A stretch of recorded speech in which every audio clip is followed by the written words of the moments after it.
Hello,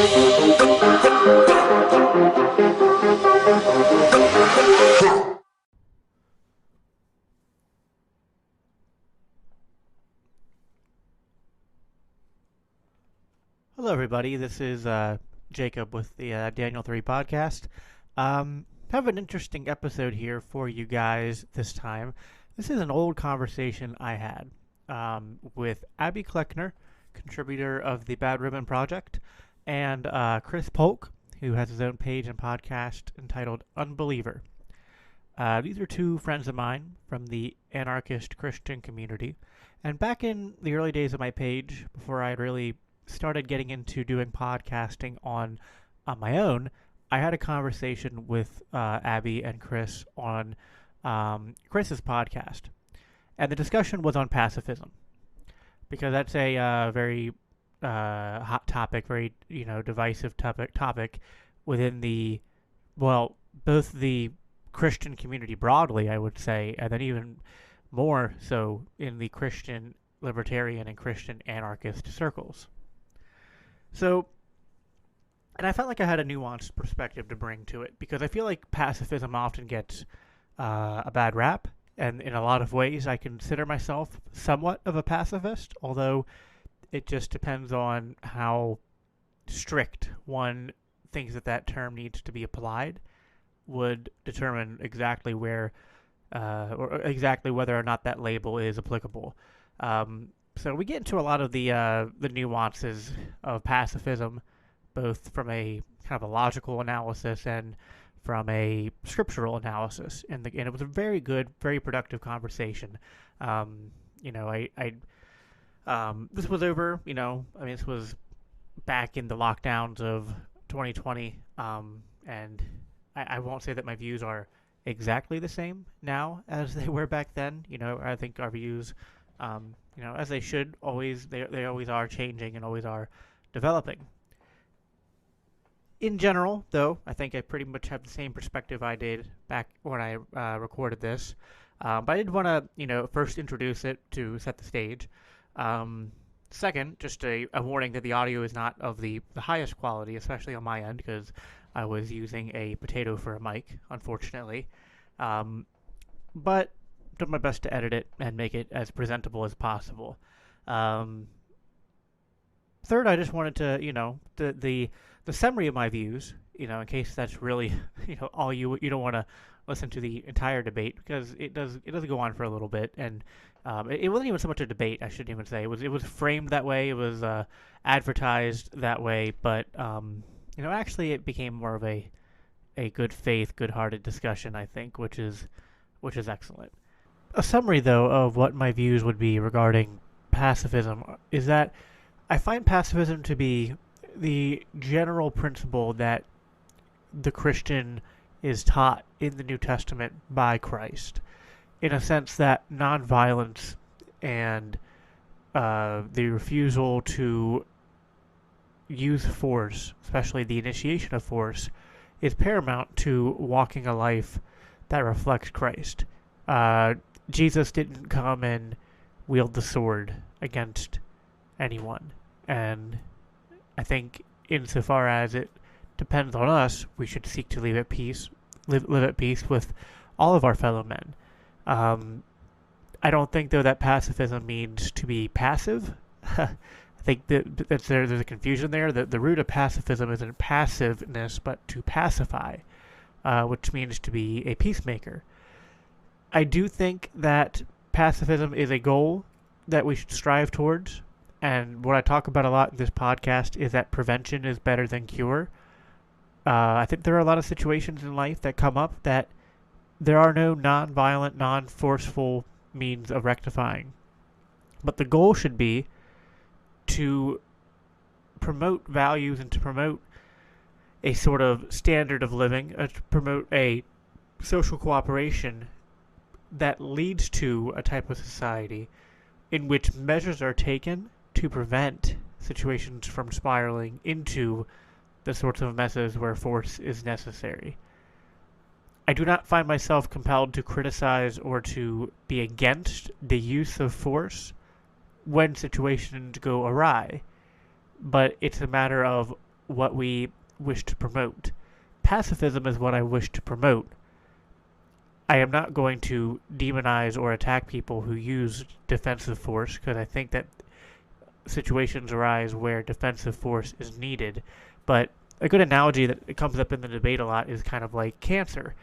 And cancer is not easy to cure if it can be cured. And sometimes the best you can do is just treat it.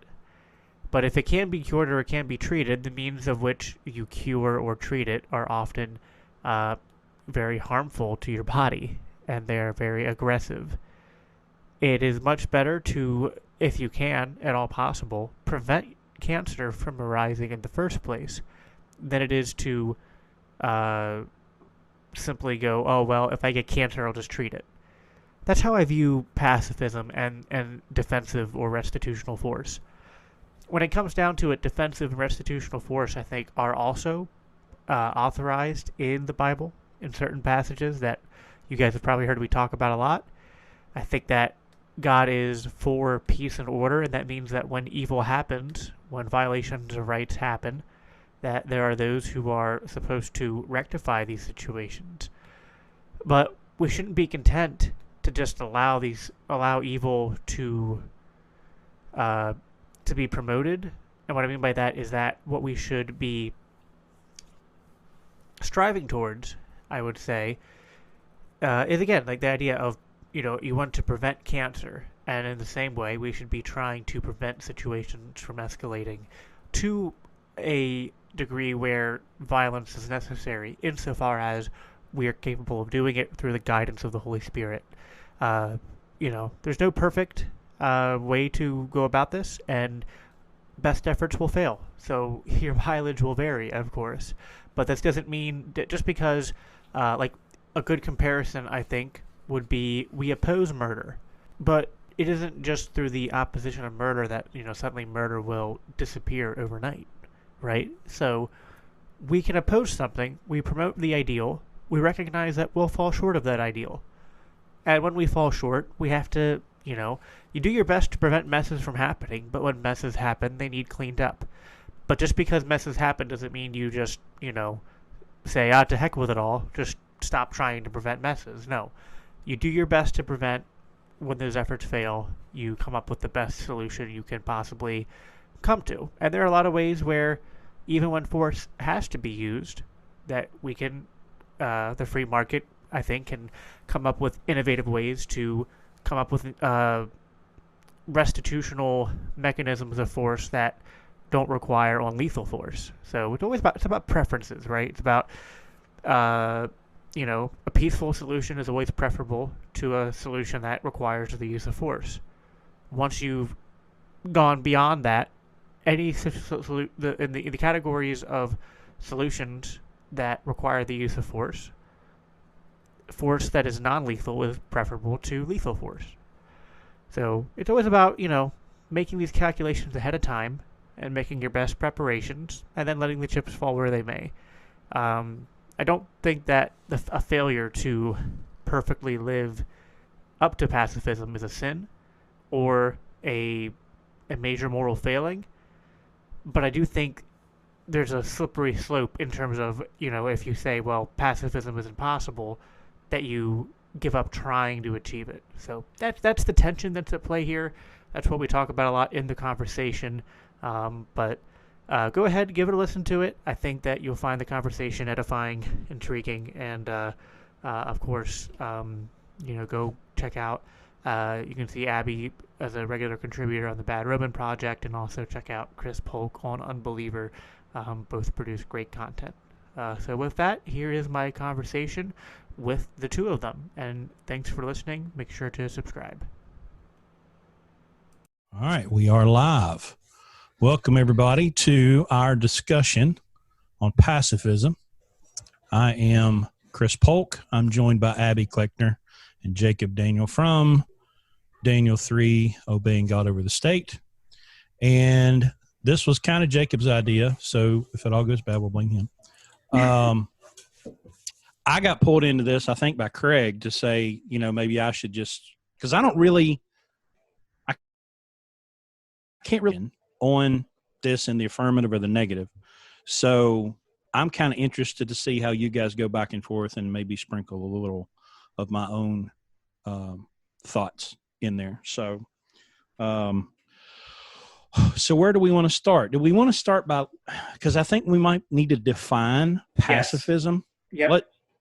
Let's start there, because I'm sure that word's going to have 17 different meanings to 17 different people. So Jacob, why don't you start there and try to give us a definition? Sure. So pacifism is probably something that it would be better to describe. It's a philosophy of sorts, and there's probably different levels and types of pacifism, just like, we're anarchists, and we are probably all familiar that there's different flavors and types of anarchists. But the general guiding principle of pacifism, I would say, is just that it's a philosophy of nonviolence, and you believe that it is immoral to use any type of violence or force against anyone in any situation. That would be kind of the non-textbook amateur hour definition I would give off the top of my head, but I'm sure there's different variants. And I'm glad you suggested defining it from the get-go, because I wanted to do that. And also I wanted to make sure I asked Abby kind of what pacifism means specifically to her, because I don't want to just be debating a straw man of her positions.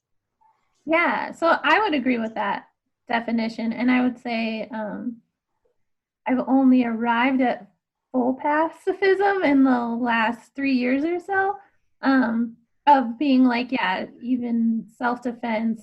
You have your black belt of pacifism? Yes,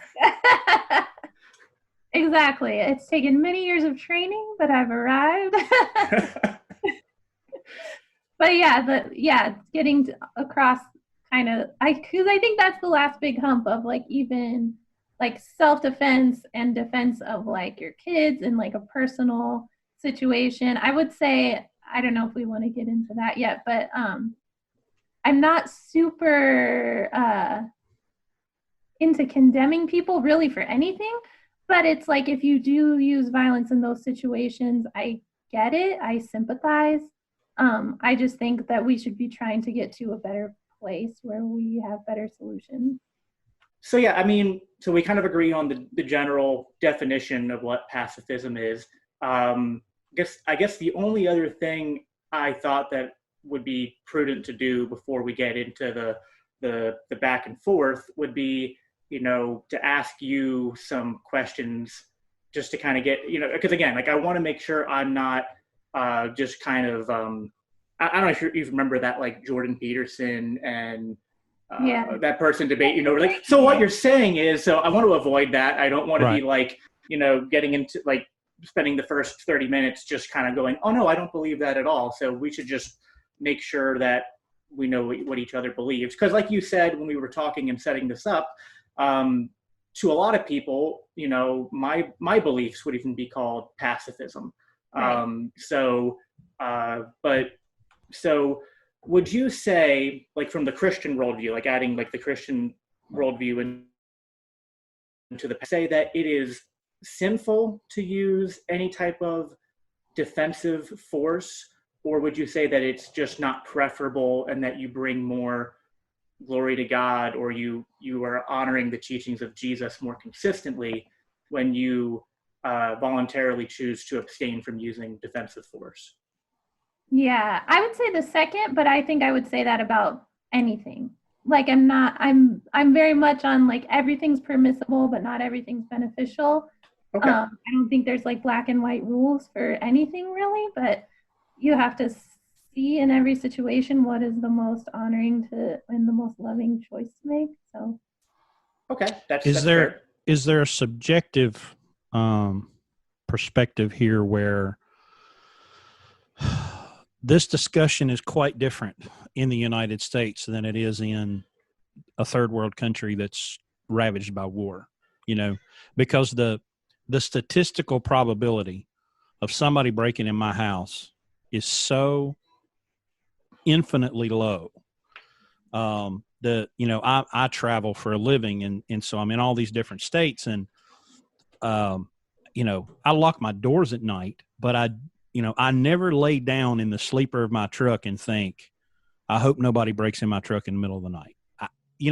So that is one consideration that I think has to be at least addressed when you have different societies and different levels of basic peace. I mean, even in all the chaos and turmoil that's going on in the world right now, we still have about 95% peace, so I think that blurs the lines and clouds the water just a little bit in this discussion, because, if I got bombs dropping around me, I got the chance of soldiers going to blow the door. It's a whole lot different from a crackhead trying to come take my TV and a soldier about to kick my door down and shoot me or kidnap my kids or, that kind of stuff. So.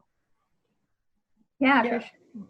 Yeah, I agree. That's fair. And I guess where if I were to venture a guess as to where Abby and other pacifists, and maybe specifically Christian pacifists, are worried, like they're not maybe so much like you might make a differentiation between me saying I want to defend my family and the United States military committing genocide in Yemen.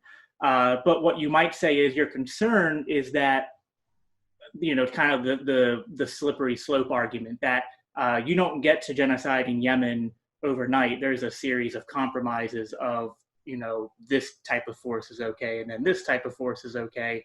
And you're wanting to be as consistent as possible with what is ethical and when force is permissible, so that you're not setting up kind of like these precedents that will later be abused by people to, commit, these, like you're talking about, Chris, the really blatant forms of violence that, we all agree are unethical and inconsistent with the Christian worldview. Yeah, I think that's definitely true.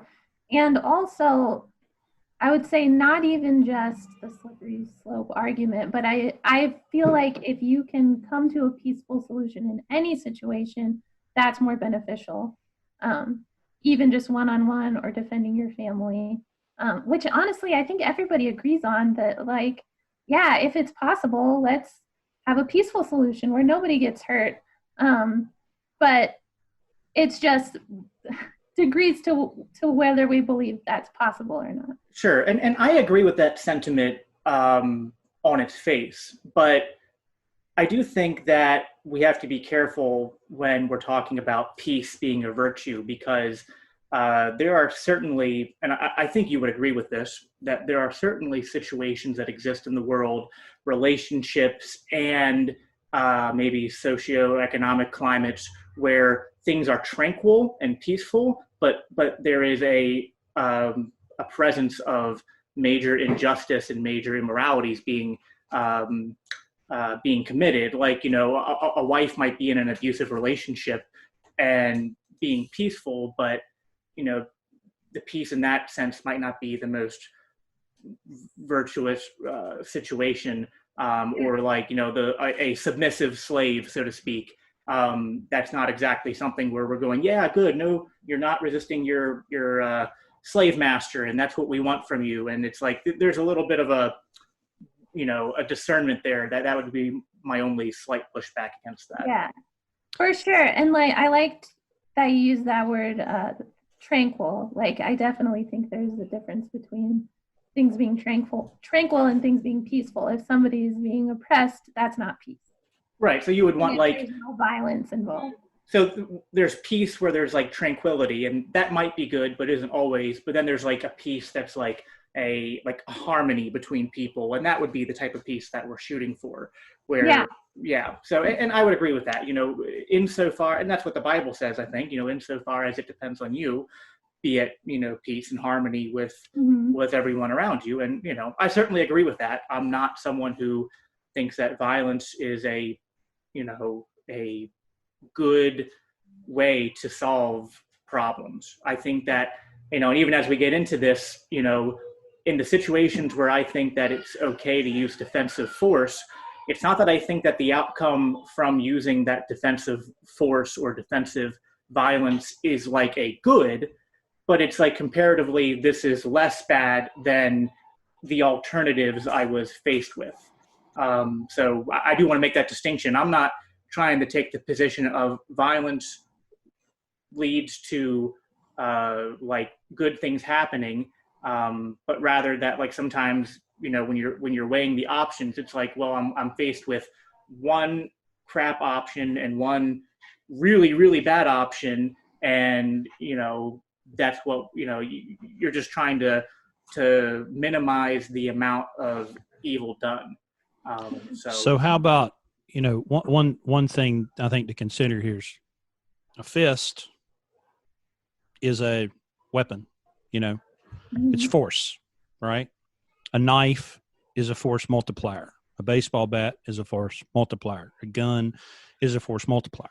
And I think I came to the realization that if I was here in the house and I caught someone coming in, and I have to assume their intentions to do harm, that I would in some way repel that invasion.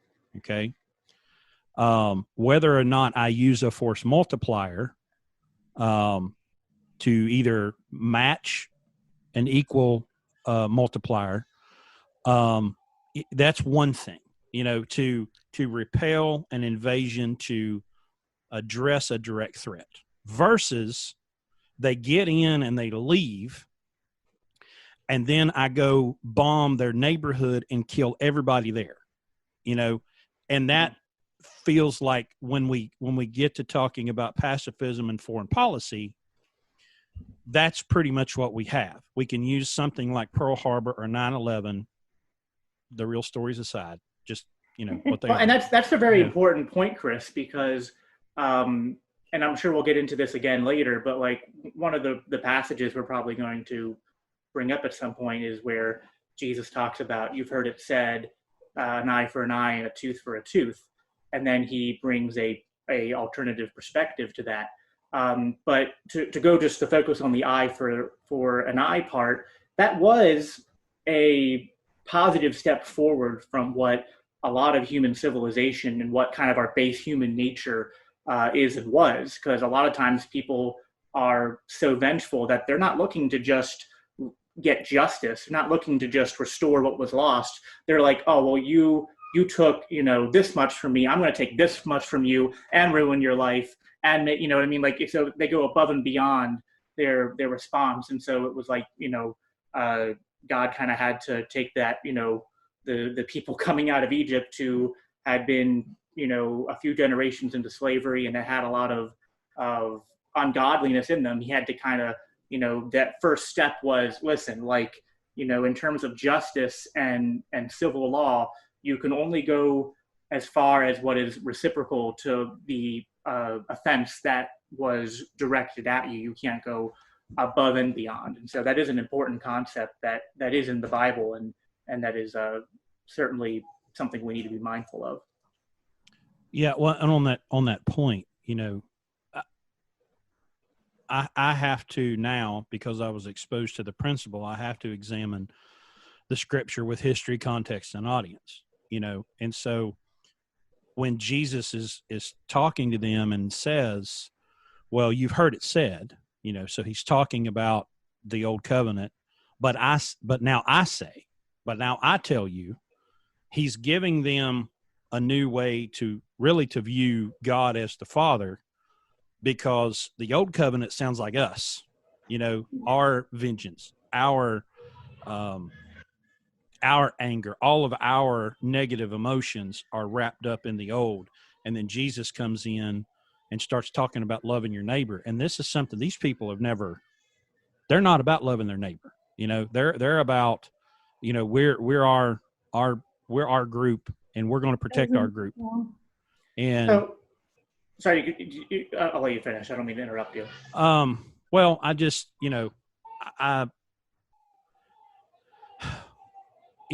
we have to take the scripture in context. And one of my favorite teachers is a guy named Jamie Engelhardt, and he said there's one interpretation of the Bible, and that one interpretation is the people that were there at the time.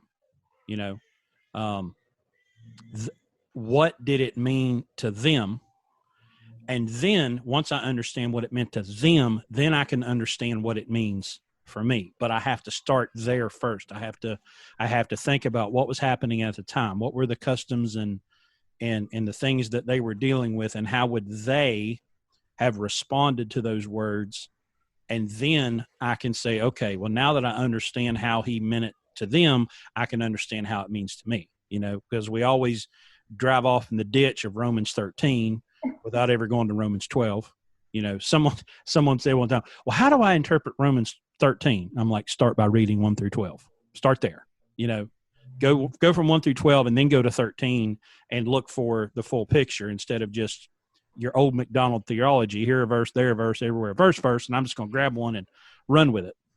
Well, what's interesting is, and I'm not trying to take away from what Jesus said, that it wasn't important and novel, but, the idea of loving your enemy was not something that only exists in the New Testament. It was in the Old Testament, loving your neighbor. And like, this is some stuff I shared in the group chat before we did this, but like Proverbs 25:21, if your enemies are hungry, give them bread to eat. And if they are thirsty, give them water to drink. Exodus 23:4-5, when you come upon your enemy's ox or donkey, you're supposed to return it. Or if it's like, caught somewhere, help set it free.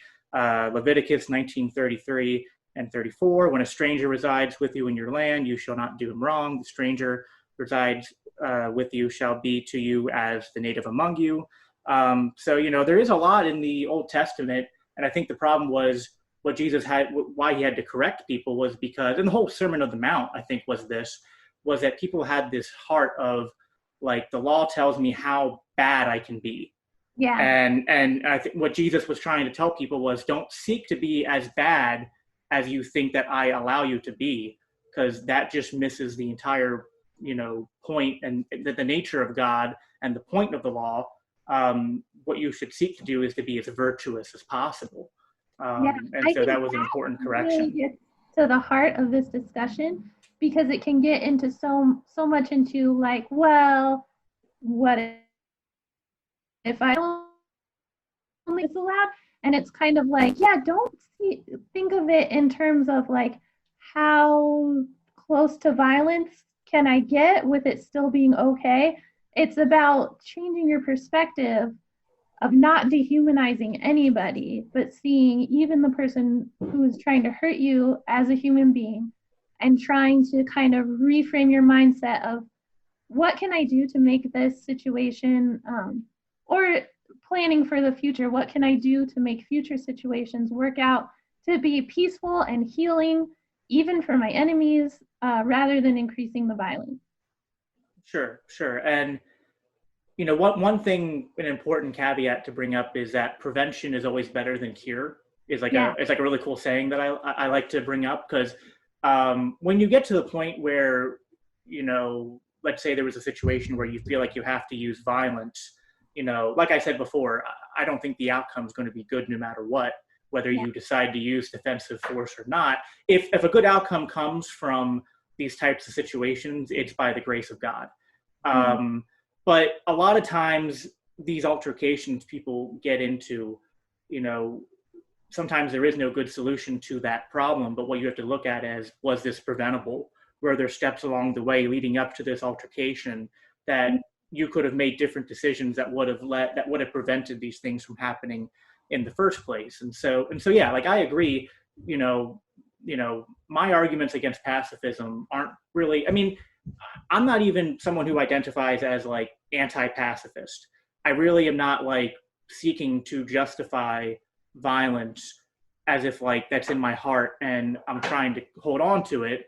I guess like more my pushback is kind of more where rubber hits the road, because I have seen many situations in my life, 28 years, where I go, yeah, I don't know if I was in this person's position, how I would not use some type of defensive force. And one thing we might want to get into is what defines violence, because the way I've conceptualized defensive force is that it's kind of separate from violence. To me, violence is sort of like initiating aggression against someone, and self-defense is more of a I'm going to use minimal up to reciprocal force necessary to remove or negate the violence that is being initiated against me, to sort of not, and I don't view that as fighting evil with evil. I use it as like, trying to restore yourself back to a position before the evil fell upon you. So, I mean, what's your thoughts on that? What do you think violence means in these contexts? Yeah, that's something where I feel like I don't have all the answers, and I feel like every situation needs like a nuanced perspective.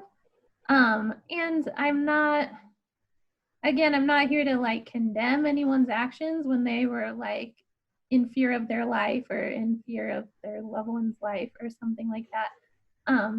I just think, I guess, working toward finding better and better solutions. And if anyone was hurt in that situation, coming at that with like a more mournful perspective, like viewing it as a tragedy rather than like, I think especially a lot of anarchists coming from kind of a more Republican-y background, it's like very much this culture of like, yeah, if someone sets foot on my property, I'm going to blow their brains off, and hooray for you for defending your family and all that. It's worse than that. I've met people who actually want someone to break into their property. They're like, I hope someone does. And I'm like, yeah. Why would you? I'm like, why would you even say that? Like, that's just such a, like, why would you want a threat to come into your home? And B, why would you be relishing in the idea of killing a threat? Like, that's just, that is totally foreign to me.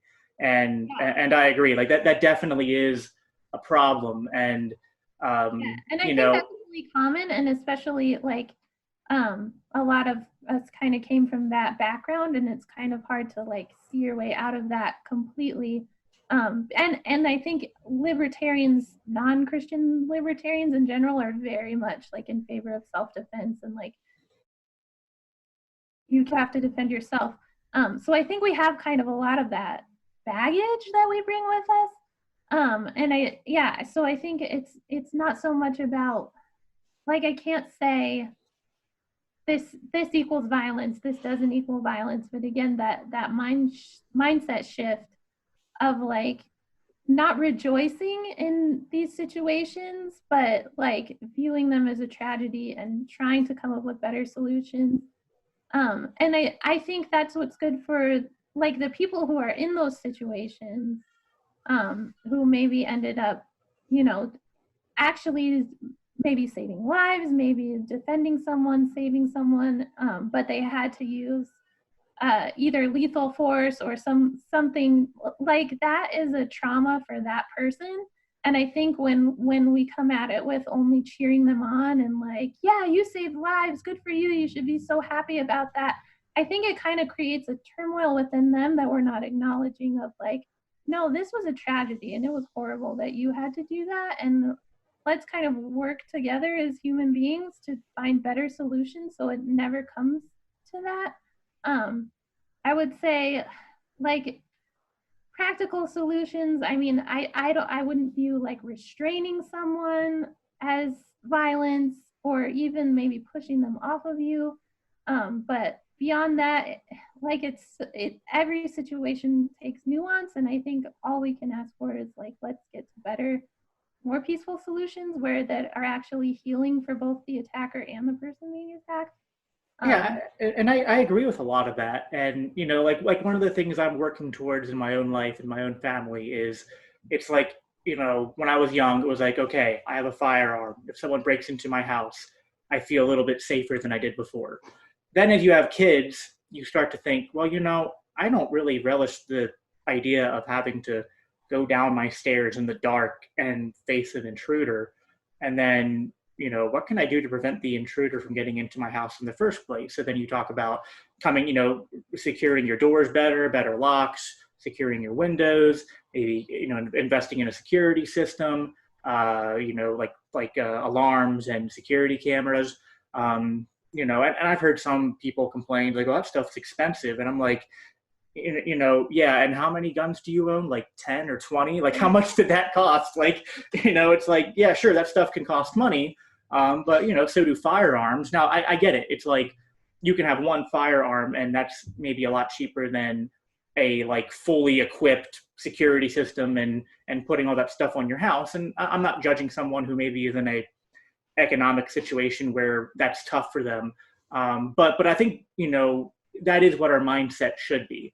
It should be like, I'm trying to prevent these situations from ever arising, rather than relishing the opportunity to, like, because if that's where your heart is, then I think you're wrong. If your heart is, I'm relishing the opportunity to use defensive force, from a Christian perspective, because like from a secular ethics perspective of just like libertarian civil law, I can't really condemn that, so to speak. But from a Christian perspective, I don't think that's I don't think that heart is compatible with the heart of Christ, and that is something I would not support. So the dictionary definition of the word violence is behavior involving physical force intended to hurt, damage, or kill someone or something. So intention is a big part of this. Now, I have two boys in this house, a 5-year-old and an 11-year-old. And the 5-year-old is beginning to understand that he can, come running at 27 miles an hour and jump, and he has inadvertently hurt his older brother a time or two. And I've had to set him down and say, listen, there's going to come a day when he is going to knock the hell out of you. And when he does, I'm probably going to say, you had it coming. You pushed and pushed and pushed and pushed.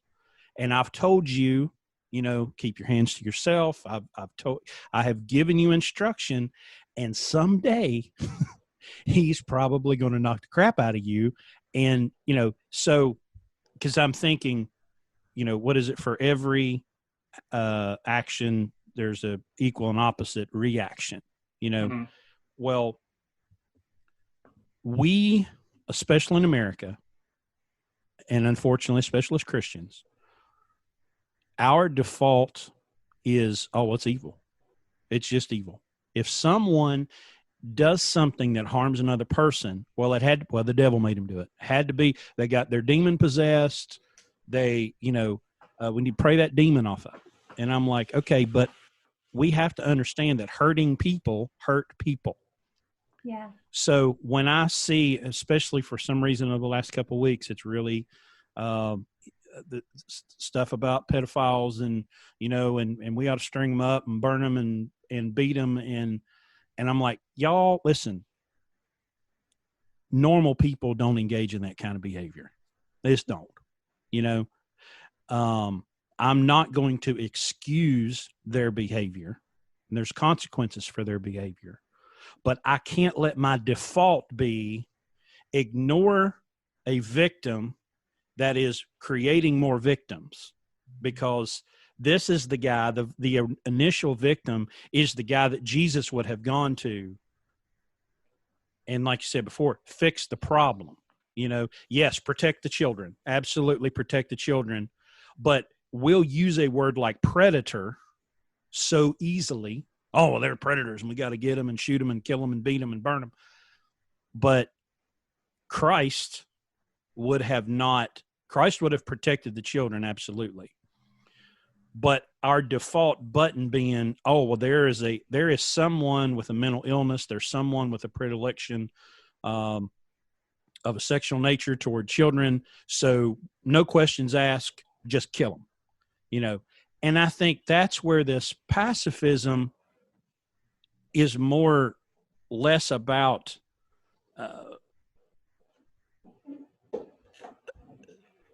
allowing for certain kinds of violence, and it's more in the Christian, the Jesus view, and more about loving people where they are. The guy that goes to break in to the or goes to rob the gas station,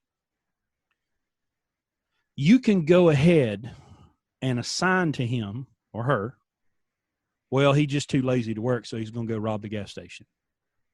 There's probably a couple of those.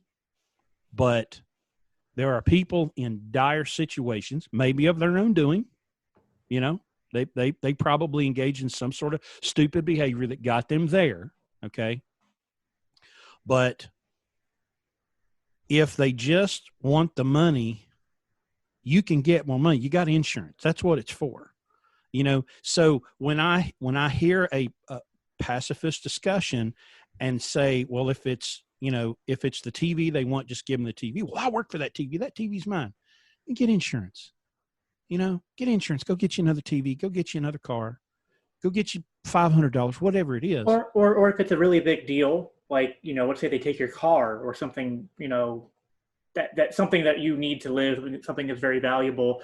You know, there are legal recourses that you can take that don't involve like just showing up to that person's house with a gun to take your car or TV back. You know what I mean? Right. Like that's Absolutely. That's not going to help the situation at all.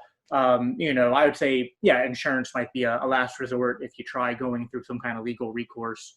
And by legal recourse, I'm not, again, I'm not saying it doesn't have to be from the state. You know, you can have private court systems and all that. So right. I don't want all the anarchists going, he said court legal system. No, so I just need to make that caveat. So yeah, you know, this is a really there's so many things I could say to what you just said. I guess where I would go. Go ahead. Yeah. I was thinking along the same lines of when you were talking earlier. That it really is, it's about being more proactive than reactive. And like you said, I can get better locks, I can lock my windows, I can get a security system. I think even beyond that, the same way that we would look to end the violence of the state is the same way that we would look to end the violence of just regular people, which is pouring into our community, serving each other. Like, you know, how we raise our kids. Yeah, the way we raise our kids and volunteering with other kids in the community so that they have strong adults. Because like what's better? Like, I mean, let's say for argument's sake that there was a pedophile kidnapped a child, and to rescue that child you had to use some kind of force and you killed the pedophile. And let's just say, like, for argument's sake, there was no other way to save that child and we feel bad about it, but we had to use force.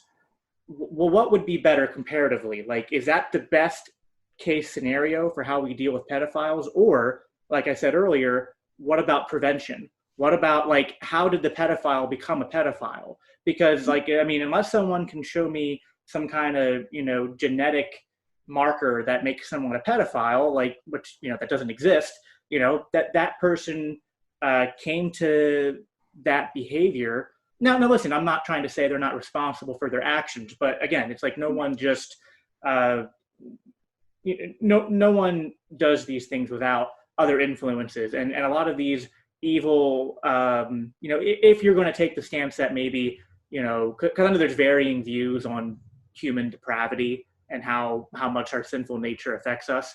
But if we were going to, again, for argument's sake, take the worst version that, like, humans are born and without any social conditioning, we would just be rapists and murderers. Like, let's just, for arguments, I don't believe that, but let's just take that stance. Well, obviously not everyone's rapists and murderers because they get brought up by, you know, good parenting, and there's a culture around them that discourages those things. And when people fall through the cracks and become pedophiles, rapists, and murderers, you know, there's got to be things in their upbringing that led to them not being conditioned to behave in the ways that everyone else did. So we should be looking to prevent these things rather than just focusing on what we do once it happens. It's kind of like cancer. You know, chemotherapy is like a poison. Like, you know, if you got cancer and you're on chemo and radiation, like you feel like hell more from the treatment sometimes than the cancer. But it's just like you've hit that point where the only thing you can do is like those are the only options on the table for treating cancer. I mean, some cancers you can treat with diet, but it just depends on what we're talking about. But what's better than treating an illness once it's presented is preventing it from happening in the first place. And yeah, like that would be our response to, what you brought up, Chris. Like that was like where I was going, and Abby went the same direction. Is just like, yeah, we should not just be sitting here relishing the opportunity to go around and shoot evil people. We should be, primarily talking about how we can advance society, raise our kids to have the values that we believe are important. And yeah, like for the people that were raised in bad situations and that are out there hurting people, we need to have some kind of, legal system, preferably not the state, preferably something through the market. I know, Abby, you're big into like Austrian economics, so am I, and I'm sure you've looked into private law and all that. So yeah, like, I prefer there to be market solutions for how to handle criminal activity, and those should be employing the least amount of force possible. That is to me what the ideal thing is. And this whole, like, you and I aren't really finding a whole lot to disagree on, and this is why I wanted to start out by asking, what kind of pacifist you are, because some pacifists that I've talked to, both on the Christian anarchist pages we're on and elsewhere, have more strict views that are just like, oh, well, if you were even to like forcefully incarcerate someone who's doing harm, that's, not in line with true pacifism. So it's just like, because I do feel like as long as we're here on Earth and there are going to be, human beings that behave in harmful ways, we need to have some kind of response to like deal with the people doing harm. But I don't think the solution is to just, everyone goes around with their AR-15s, pointed at each other all the time. That's not helpful.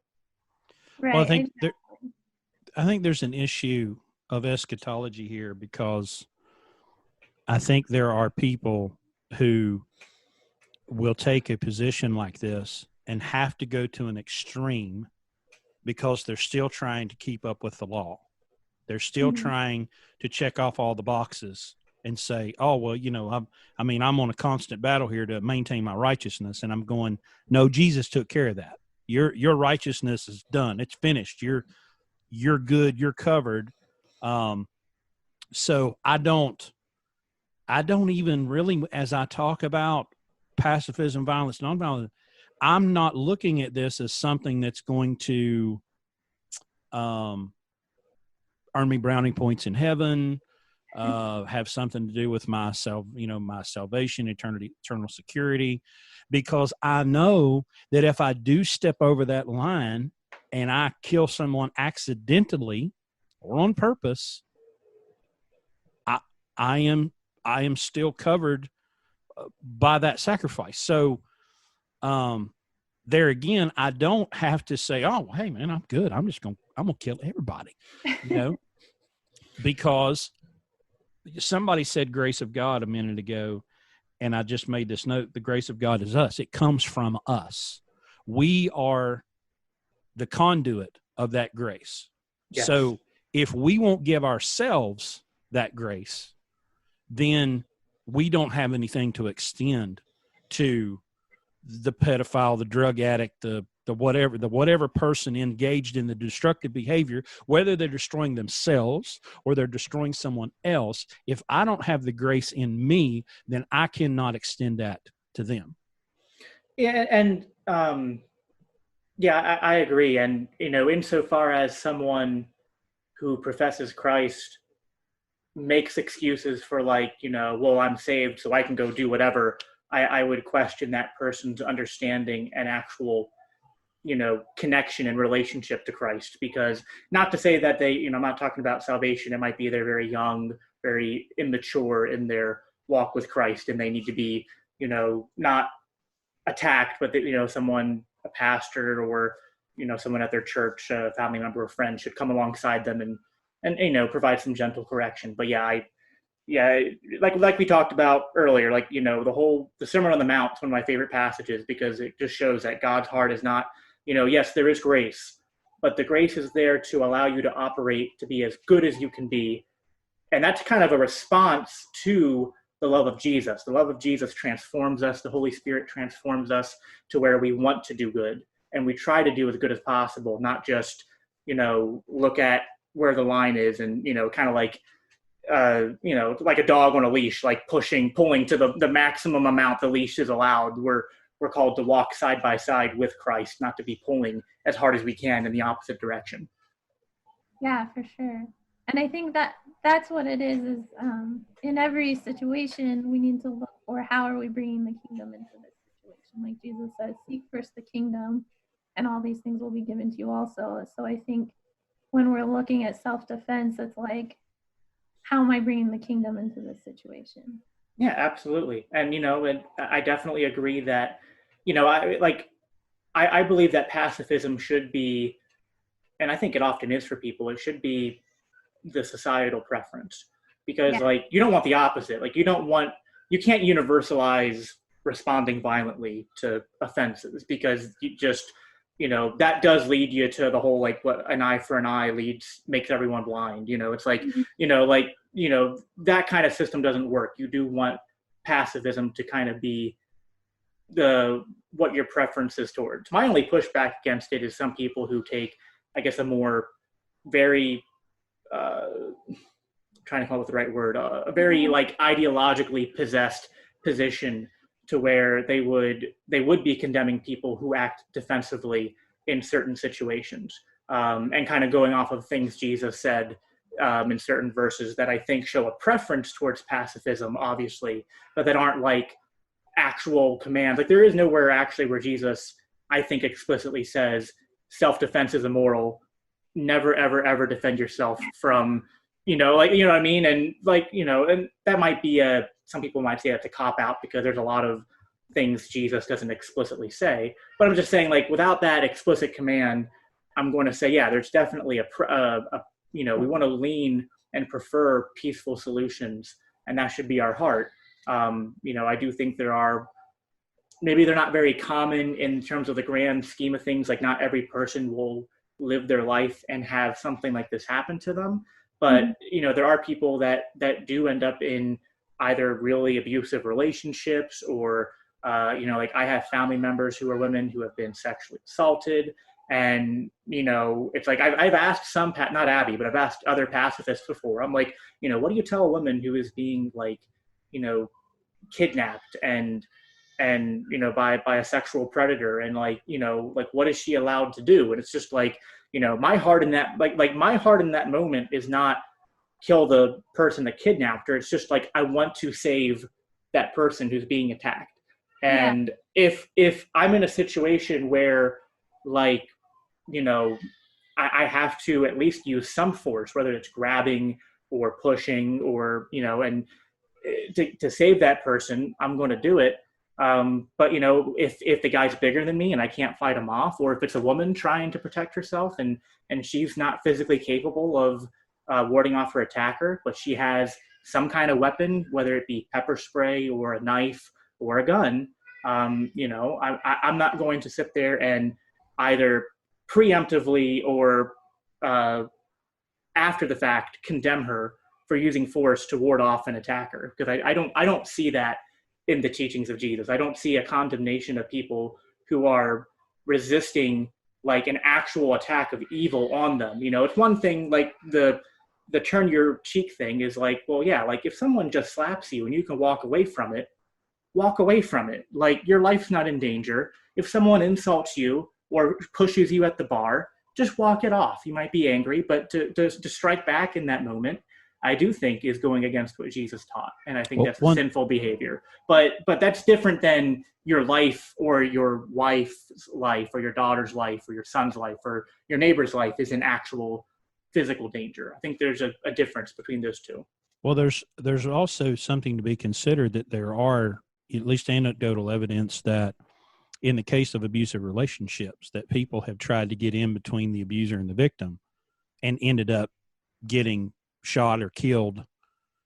If you have an abuser and you victim, well, because of the complicated nature of that relationship, you try to get in the middle of that, you can end up being harmed yourself by the victim. I mean, there's been people that have been injured and killed by the victim of domestic violence because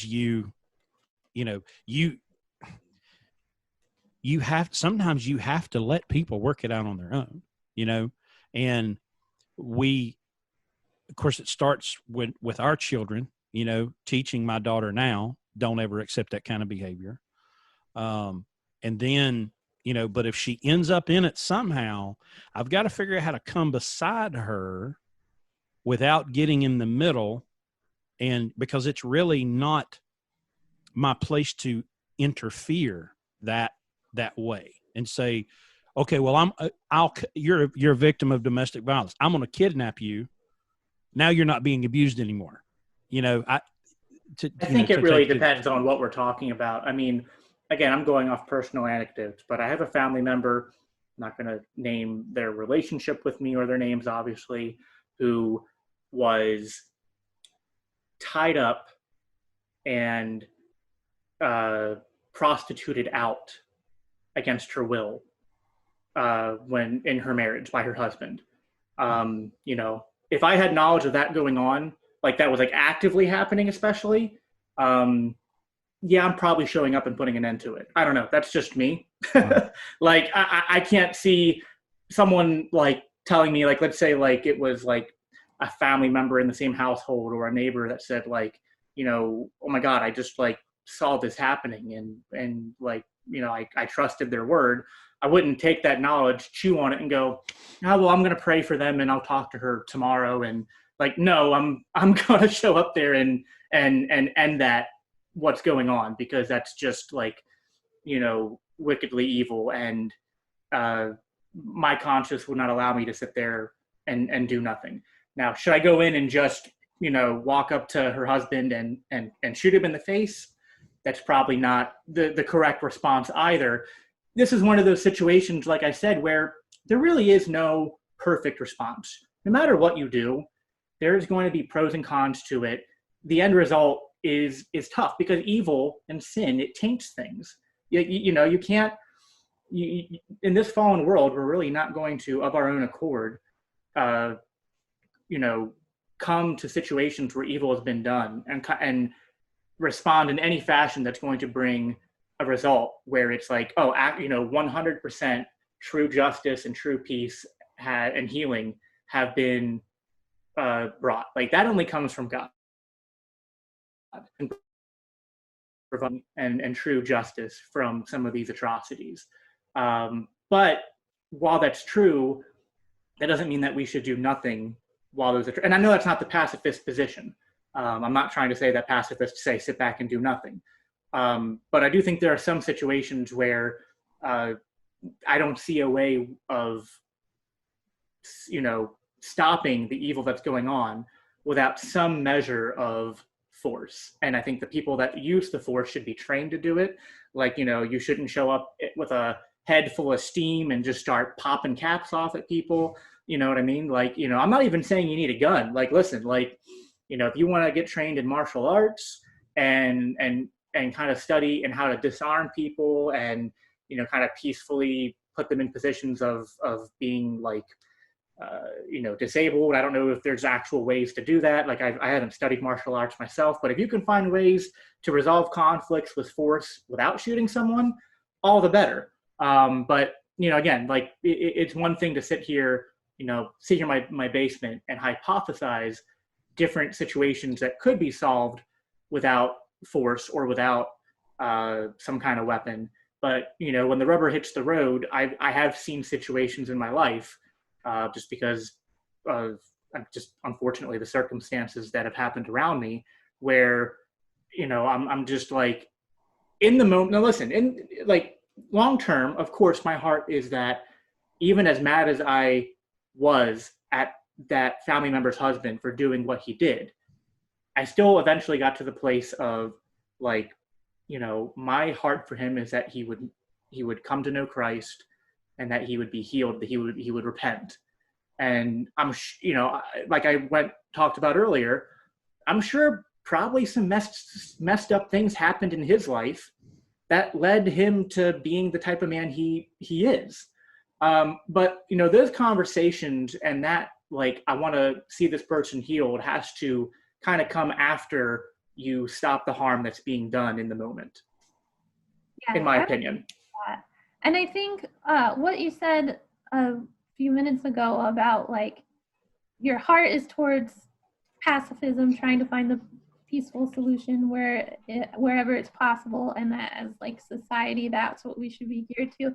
I think that's all I would ask for, is that just that, you know, we're thinking about it, and you're not like, if you have daughters, like, yeah, there's crazy stuff that might happen, here's a gun, good luck, but you know, trying to come up with more options than just that. And then, yeah, as a woman, I would say also, I would never condemn anyone for what they had done. I think in the heat of the moment, and you're like panicking and that fight or flight sets in, and not having been in that situation myself, I'm not going to come down on somebody. But again, I would recognize the tragedy in the situation and want to come alongside them to recognize, like, you hurt somebody too. And then just like in general, what would be better solutions to those kind of things. And then I would also say, I think for everybody, it's important to be strong and be in good shape. Like, that's never a bad idea. And then don't walk alone after midnight in a dangerous part of the city. It's like, yeah, absolutely. Right. Like, you know, and it's like with your relative's situation, like, I don't know her, and I don't want this to sound like, you know, victim blaming or anything like that, but I'm sure there were a lot of things that happened that before it got to the point, it's not like they had a happy marriage that was wonderful, and then all of a sudden one day he tied her up and that started happening. Unfortunately, a lot of what happened was her coming to the pastor with the slow escalation, and the pastor just saying that she had to stay with him. And I know that's not something either of you would say to her, but unfortunately, you know, I'm sure you're aware of that. There are pastors in certain churches that have abused some of those teachings in the Bible of, you know, that God hates divorce, and yeah. So yeah, and situation too, getting in pastors. I think that's a huge issue in the church in general.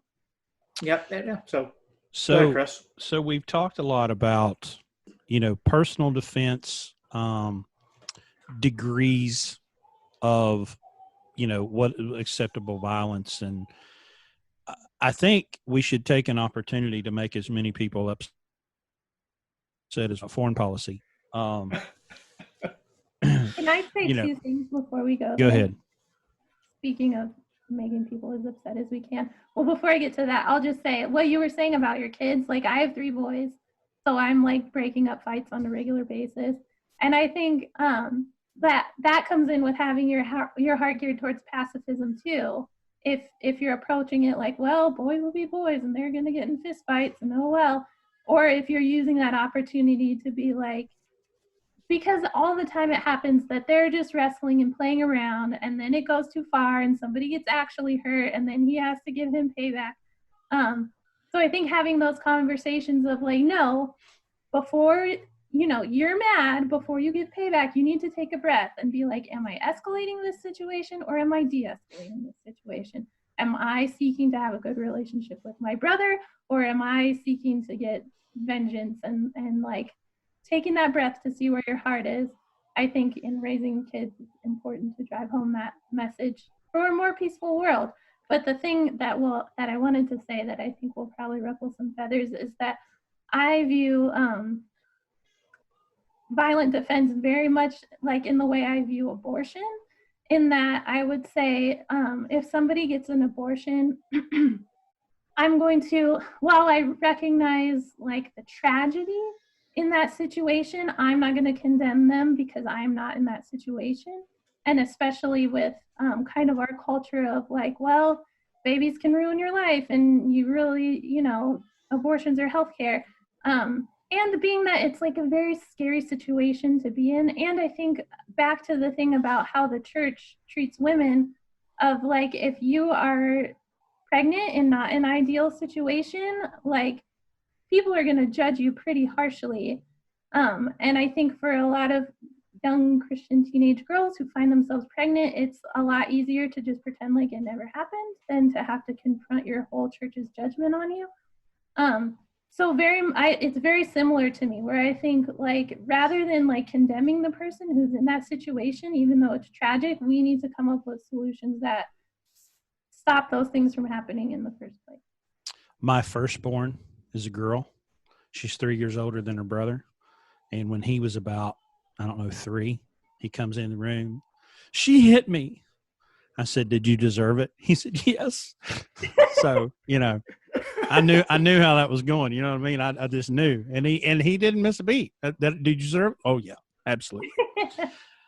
I am becoming more curious, and I've done just a little bit of digging to try to find an answer to this.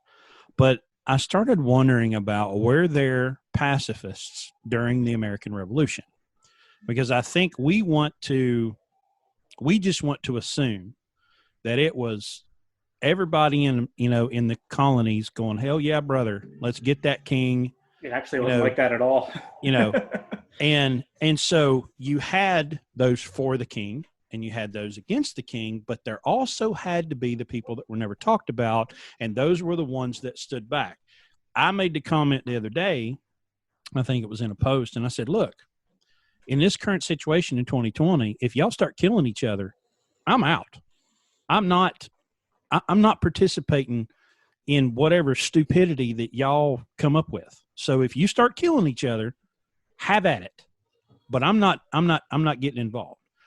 And, with war, with statism, man, people start those allegiances and they start, I don't know if this makes sense, but I'm going to try it real quick. So we've had recently, just the last couple of days, we've had a group of individuals that come out and said one thing, right, about the current situation. Here's some people that have said, we've used this product and we're good with it. And then you have another group of people that say, oh, no, that's terrible. If you're on team B, you automatically cannot accept the other team because now you're saying, well, wait a minute, but my team could be wrong. Your allegiance is so complete at the at that allegiance. So, you get the red, white, and blue running through your veins, and it's like sports, but worse because instead of throwing a football, there's bombs being thrown. Absolutely. And I don't know if you guys do, but as an anarchist, I've come to this place where I can observe politics like I would observe an auto race or a football game. Like I can say, I see the strategy that guy is using to try to get ahead of the other one. And the response is, oh, so you're that guy now. And I'm like, no, I didn't say I was rooting for him. I'm just saying that I can see the strategy that they are employing. I can't believe you're a supporter. I'm not a supporter. I'm just saying I see what's happening. And so with Orange Man Bad now, if you look at something that he does and you say, oh, okay, I think I see what he's doing there. Oh my God, you're a Trump supporter. Okay. It's so crazy. It's like you can't, it's like I'm an anarchist. So obviously I'm not a fan of Trump, but if I don't spend every waking moment of my life besides breathing saying how evil Trump is, I must be a Trump supporter. Yeah. So this issue of foreign policy and pacifism, which I think is probably what most people relate that word pacifism to. Because guys, unfortunately, I'm not on your team anymore, and once I began to see the gospel in a new light, for God so loved the world, that's everybody in it, every man, woman, and child, of every race, of every faith, of every ethnicity, of every sexuality, of every gender. It's all of them. I thought it said America. That's what my Bible says. Yeah. I don't know what part of all you didn't understand. So when I then, because of Jesus, well, now I've placed humanity on these people. They're not just insert slur here. They're people. They're sons of God. They have a place in the kingdom. They may not realize it, but they do. They may not be of the understanding that they have a place in the kingdom, but they absolutely have a place in the kingdom. And boy, it makes me a lot harder. It makes it a lot harder for me to send the B-52s over there to wipe them out, because now I see them as sons of God and brothers and sisters in the kingdom. So do you think that this is do you have to take this pacifism and put it in a different category rather than the stuff that we talked about before? No, I think this is weird, because before we get into that, now I will loosely call myself somewhat of a pacifist insofar as Abby and I basically agree. But this is going to be like where some anarchists say that if you support business owners, you're not a real anarchist. But yeah, like, I don't think that the idea that you should choose the least violent means of response possible to aggression, and nonviolent as a preference, I don't see how that doesn't scale up to foreign policy while states exist. And ultimately, if we lived in Ancapistan or whatever you want to call it, and you just let's say groups of people, cities having disputes, or if there was a free society bordering a nation state, whatever situation there is, I mean, it's just, you just scale it up over groups of people, I think. I mean, I don't think ethics and Christian principles change at, I mean, if they do, let me know, like, what's the amount of people where it changes? Like, is it 20 people? Is it 500? Is it 300 million? Like, let me know where that line is so I can fact check that, please. I think there's maybe a Tolstoy quote that says exactly that. I'm not sure that it's Tolstoy, but like, how many people does it change from murder to totally an okay thing? Right.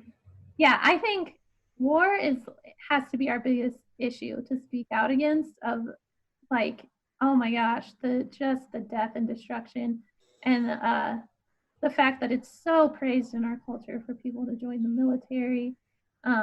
I think if we can speak out to keep kids out of the military, that would be huge. And I think not even just foreign wars, but like, if you look back at the Civil War, like, that's one of those things that, like, in general, Americans are like, well, we had to have that war. It ended slavery, and Abraham Lincoln is a hero. And it's like, well, we were the only country in the whole world who needed a war to end slavery. Exactly. So yeah. It's not like it's impossible to accomplish these things through nonviolent means. I forget where I heard it before, where someone was like, brought that up, and they were like, see, in Europe, like, basically what the government did was they just kind of like bought the slaves, and they stopped, like, they purchased the slaves from the slave owners and then set them free. Like, they were just recompensating the slave owners for the property they lost. And then they stopped, like, and before that, they stopped catching slaves when they escaped. And someone said, well, that's kind of immoral, isn't it? To, like, buy slaves to get their freedom. And like, do we need 600,000 people killed to free slaves? Right. Only in America, I guess. Right. Or even if you just look at, like, slavery probably wouldn't have lasted as long as it did if it weren't for the government.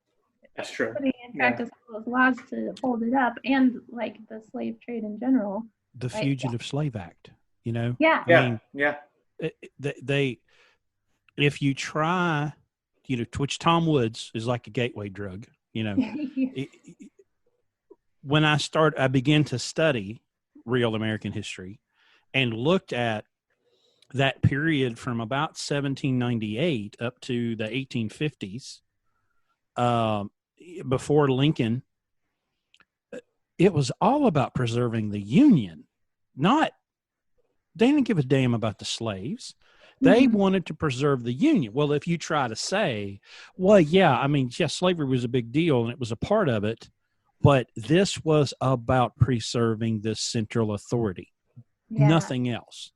And it was such a convenient way of saying, and then, it's not like I reject that the Civil War brought an end to slavery.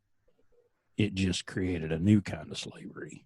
But of course we don't want to talk about that, So I am able people will say, well, what about the Constitution? And I'm like, well, listen. It makes good toilet paper. So there were some great ideas and some great principles there, certainly. It's essentially not been worth the paper it was written on since about 1798. You know, I mean, there was about 10 years there that it really, kind of maybe did what it said it was going to do. But I don't know if y'all have looked around much in 2020, but that Constitution is just about worthless. Look at your governor. All these states have constitutions. But so one of you said this earlier, and I meant to interject it, but we hear now, well, speech is violence. Right? That was my straw man way to debunk pacifism. Speech is violence, and I'm talking to a pacifist. I win. Yeah. We're in such a strange, I still think exciting. I'm still incredibly optimistic going forward. I see a lot of stupidity going around.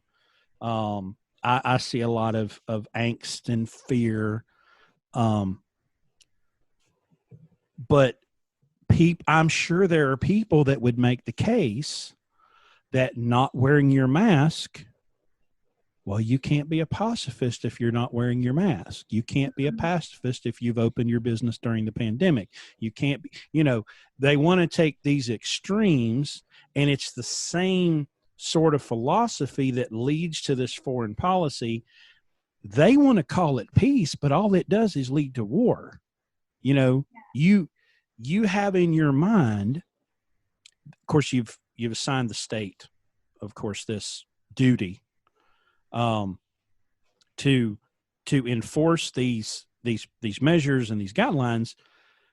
And then when I say, yeah, but that's violence too, so I'm just not going to participate. Well, how dare you? So it all ends up circling back and circling back and circling back.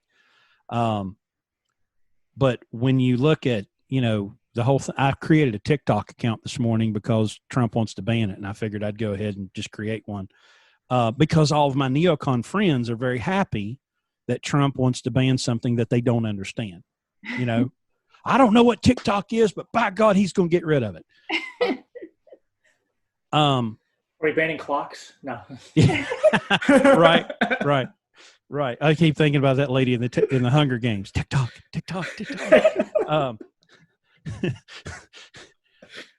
Oh God. But people, the state, in a lot of this whole conversation from the beginning to now, you take the state and someone who has a monopoly on violence out of this, about 90% of the problem goes away. Right.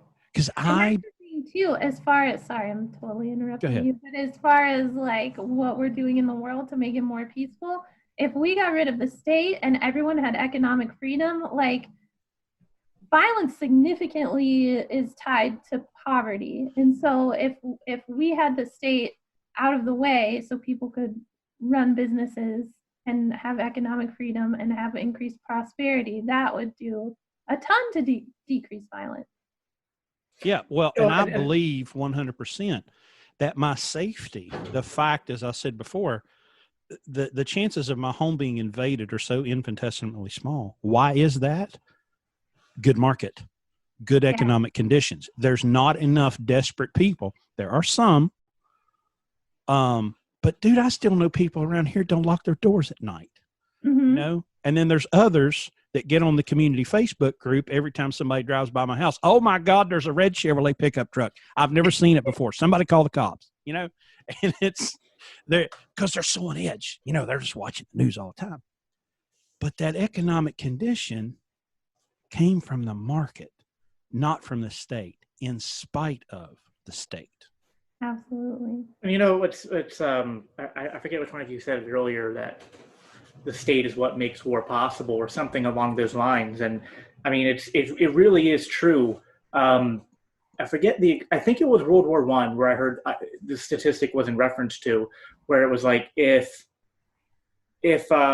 two things. One, before I say that, it would be very hard to wage war without two things: taxation, and the ability to print money, which are things only states can do. Because if you have to gain money voluntarily to fund a war, that's hard. There's going to be a heavy burden of proof on you to show everyone that, like, A, the war is just, and B, that you're using their money properly to, again, because like people don't want to just, like, people only have so much wealth and resources to give, so they're going to be like, okay, well, if this war is hypothetically just, we want to end it as efficiently as possible, not just keep throwing money and boots on the ground like that's going to fix it. So that would make war much harder to wage. And then B, to be honest, not much war is funded by tax dollars anymore. It's just money that's printed. And that's part of the reasons why people got off the gold standard in the first place in America, was because if we had to fight World War I on the gold reserves alone at that time, it would have ended in 6 months. We would have been out of money.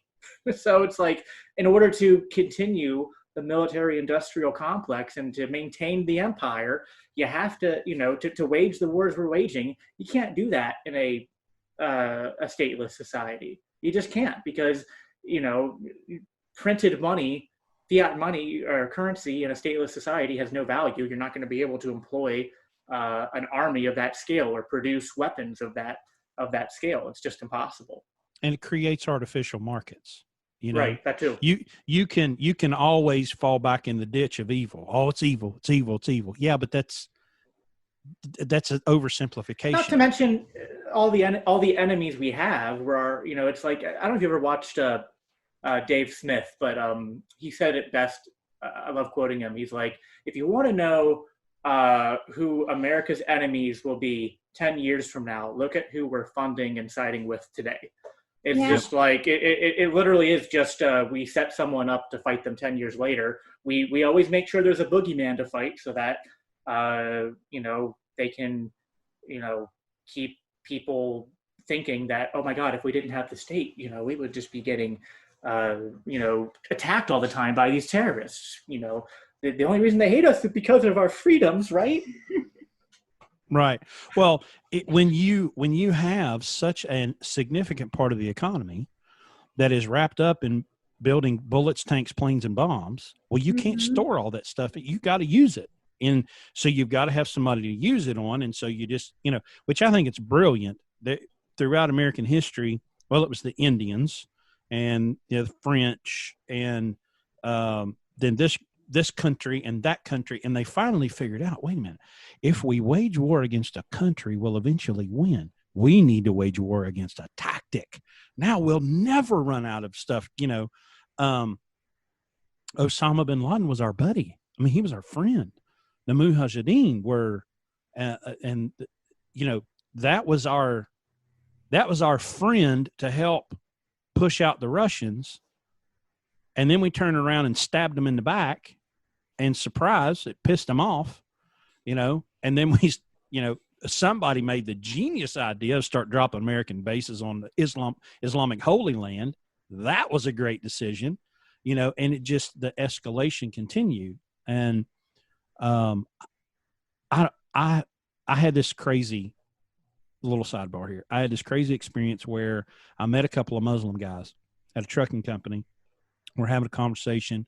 One grew up in Israel, one grew up in Cairo.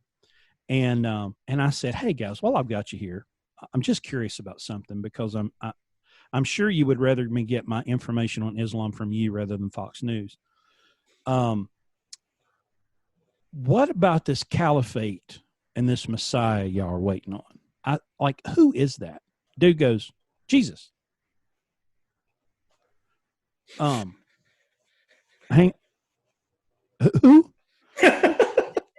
And he goes, we're Jesus is the Messiah. We're waiting on Jesus to come back and lead Muhammad into the, and I'm like, I never heard that on Fox News. Glenn Beck did not do a good job of articulating that particular point of Islamic theology to me. And so We're back to humanizing people, you know, and I'm like, wait a minute. What would I do? Of course, this is Ron Paul's fault. What would I do if somebody occupied the United States? What would I do if somebody started dropping bombs in the next county? What would I do? I would probably be pretty pissed off about that, you know, and then I would probably look at how pissed off all the MAGA hat wearing Trump people are just at the idea of the thought that there's a bunch of foreigners that are invading our country that are going to make them like they're ready to bomb, shoot people down at the border just at the threat of foreign invasion, let alone like how they would act if people were actively, like, an actual outside state was occupying America. They would be, I mean, they would probably be more violent than a lot of, because, you know, predominantly a lot of the Muslims and Arabs in the Middle East are peaceful. You know, they're just kind of hoping, hey, can you stop bombing us? Like, that would be great. There's a billion people. There's a billion Muslims on this planet. If they were all terrorists, we'd all be dead by now. Yeah, exactly. You know? Exactly. And what did they do with all the people in the migrant caravan? Like, did they all just stop one day and like, yeah, we're gonna throw a stake in the ground here? They just disappeared. They evaporated. Poof. Yeah. Yeah.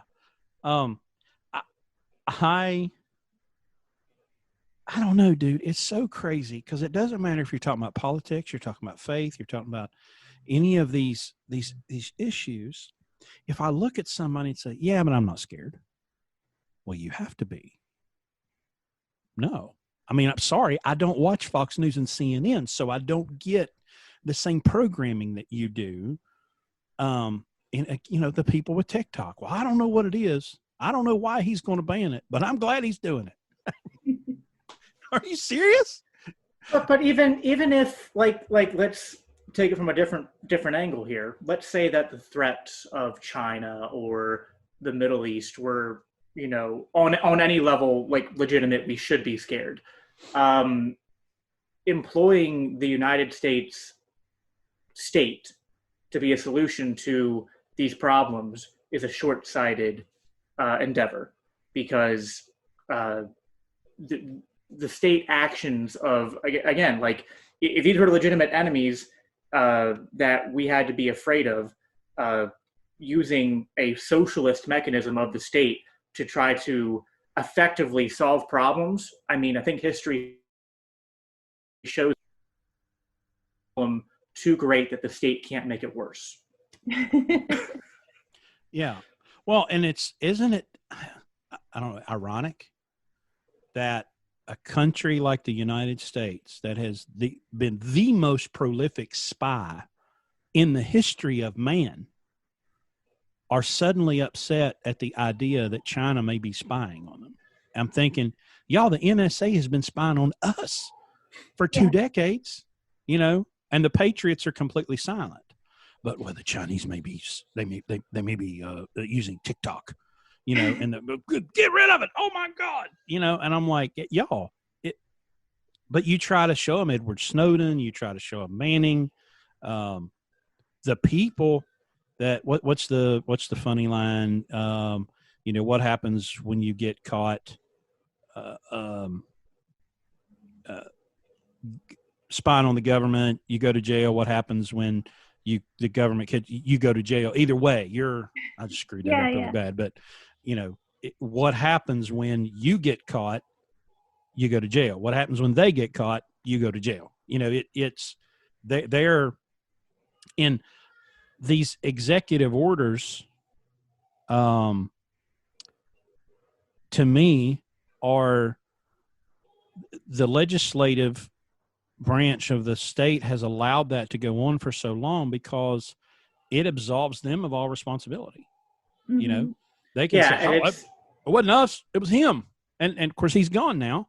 So vote for us. We didn't have anything to do with it. It was that guy, you know, and then they continue that force. And I said this morning to somebody, stop giving Republicans power Democrats shouldn't have, and stop giving Democrats power that Republicans shouldn't have. We wouldn't be in this mess right now. You know, I'm not against the idea of a constitutional republic, not in, like, there's nothing fundamentally wrong with the idea of a constitutional republic.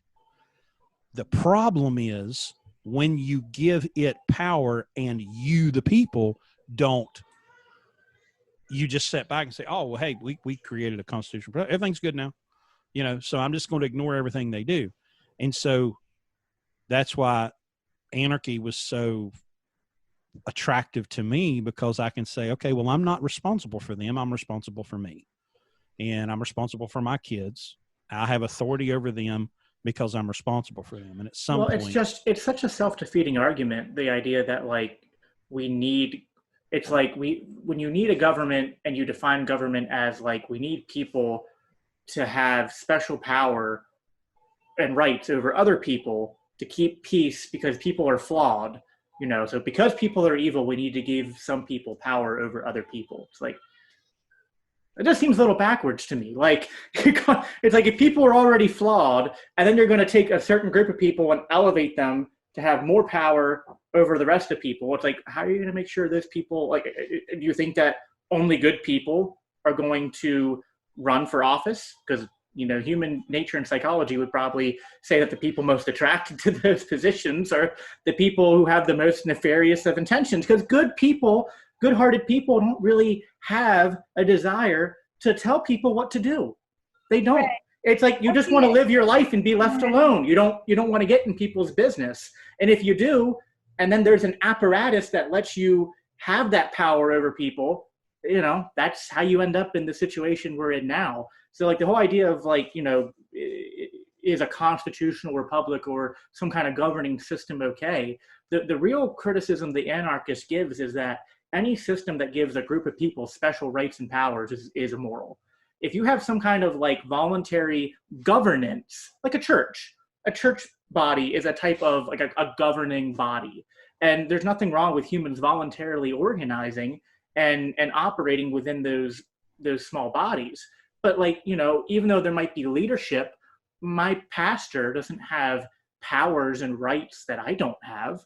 You know what I mean? It's we're all equals in the sense of our rights and power, and there's just a hierarchy of leadership and authority that you consent to. It's completely different than the idea that there should be people with special rights and powers over other people that you don't have consent to. Right? Because the other thing is if you want to have that voluntarily, it's the term is an incorporated city or community. Covenant communities where it's it's kind of a micro government. It's but you're free to leave and you can't coercively bring people into it. I'm a little weary of that, but that's still a lot different than what we have today, which is just hey, we drew a line on the map here and this is the United States of America. And if you are born here, then, you're subject to this rule and you have no consent or say otherwise. Well, one of the points of the minarchist, is some level of allowable government. Okay, the mayor of my hometown, I know where he lives. So if he needs tarred and feathered, I have access. I don't have access to the governor, but I know where that guy lives. I'm outside the incorporated area, so I'm in a position where, there's a county, what do you call it? Not council. Anyway, the little county government, county commission. Mm-hmm. They have certain powers, but they've got to get the deputies to go out, and you've got 30 deputies for 70,000 people, but in that city, you have a smaller concentration of people, and you have the more densely populated they are, the more the idea that they have to be regulated even tighter. But in that case, at least you can go to the mayor's house and say, hey, buddy, we're done with you, if he oversteps his bounds. But the president and these far away people, that to me is where either the founders didn't do a good enough job outlining that this central authority was supposed to be very small, and we're not supposed to be kings and rulers from far away, because it's like they defeated air finger quotes there, they defeated a far away ruler and replaced him with a far away ruler. You know, people can make the argument that, well, the founders just they could never have seen, and maybe they couldn't. Maybe they didn't have the ability to see that. No, I think a lot of them did, and did so with much more nefarious intentions than some people realize. Because I'm starting to get there. Yeah, I really am. You know, look into George Washington, the myth and the mythos around George Washington. When you actually study the facts of his life, it's really illuminating. I think it goes back to anybody who wants power like that definitely shouldn't have it. Yeah. Like I said, good people don't really have a desire to tell other people what to do. It's just, that's been my experience, at least. You know, it's like, and anytime you have this, you know, even if we want to say the founding fathers had good intentions, they were definitely short-sighted, because if you have a centralized power, you're elevating people to have special rights and powers over others, and that's just, you can't. Though again, that's the whole idea of what we have. It's like, oh, we just need to elect better people and elect the right people, and it's, you know, I don't know how many election cycles we have to go through to see how that doesn't work, and it's just all coming back down to this. You know, I said this in a conversation I did with someone on a podcast a couple of weeks ago. I was like, listen, it's like, you know, I'm just fundamentally opposed to the idea that I have to choose between the lesser of two evils all the time. I was like, we've been doing this whole the lesser of two evils thing for, I mean, a couple centuries now, just in American history, a lot longer in world history. I don't see how choosing the lesser of two evils results in a decrease of evil. It never does. It just keeps lobbying from one set of potential rulers to the other ones, and there's really not a whole lot on difference on paper when you really spell it out. Well, y'all, we've gone about an hour and a half. Do y'all have any closing thoughts? Anything left you want to drive home on? I mean, I've looked at some of the comments, and it's like, well, this isn't really a discussion on pacifism. And I'm like, well, no, because it ended up not being too much, because I couldn't find a whole lot where Abby and I disagreed. I mean, I could have maybe pushed a little harder, but I couldn't find many openings except things that would be nitpicking, and I didn't really want to have an hour and a half discussion over nitpicking. I mean, well, isn't essentially the foundation here that in when you accept your identity in Christ as a son of God, you don't need the violence as much. You know, you just don't. Again, it's different first world versus third world. And there's people on this planet that got a whole lot bigger problems than I do, because I live in a first world area with a great economy. But I no longer desire that retribution. Like someone was saying, I know people that are looking forward to it. Yeah, come break in my house. I can't wait to kill somebody. Yeah, it's just not Christ-like. I mean, you know, Jesus says, like, you know, that you should not seek vengeance. And I mean, there's a difference between defense, like someone's actively trying to hurt you and you're trying to just stop the violence that's happening towards you or someone around you, versus someone wronged me and I'm going to now go seek, you know, vengeance. If you want to talk about like seeking justice and stuff, like I said earlier, if you want to, you know, I do think as long as we're here on Earth, there needs to be some kind of like legal system of, you know, resolving conflicts between people, mainly over property disputes. Like, I think there's going to be some form of that always exists, and it might have to at certain times employ certain amounts of force to handle with the really violent evildoers. I do think that there would be a lot less of that if we had a privatized system versus the state system, with all the things that perpetuate poverty and violence, because it's a vicious cycle, because there's the whole chicken and egg thing. Does poverty lead to violence, or does violence lead to poverty? To me, it's both. It is a vicious circle of one leading to the other, feeding into the other. And the state perpetuates poverty, and it perpetuates criminal activity. And so, you got to do away with the state to fix that problem. I mean, my only, I would, as Abby is presenting it, identify myself as a pacifist. If you define pacifism as seeking peaceful solutions, all the time, whenever possible, seeking to prevent situations from escalating into violence as much as it depends on you, I'm a pacifist. If there are some more extreme, if there are some extreme pacifists that have something against the other, like the little tiny things I mentioned, like some kind of legal system that handles the, property disputes and the violent actions of people who are, committing violence, there might be more to discuss there. But to me, it just seems like they're the two different topics. There's personally how we act in the world, and then there's, while we're on this world, there are societal mechanisms of organization, and those are kind of different. And ultimately, even just being on anti-war alone, I think 90% of the population would identify me as a pacifist, But yeah, I mean, this was never like, if someone came here hoping to see me talk about how we need to, go shoot people in the Middle East or bomb people in the Middle East to protect our freedoms, and, I'm sorry to disappoint you. That's Well, one thing there is a lot of truth though in, right? There's one thing that a bully understands, and that's a bloody nose. Just Sure. There is a line between someone that continues to push and harass, and just one little good pop in the nose, be like, oh, I've never felt one of those before. That sucks. Yeah. You want another one? So, because I saw that growing up. One of my oldest friends was overweight, and kids would, pick on him and make fun of him. And there's this one kid that's just relentless, and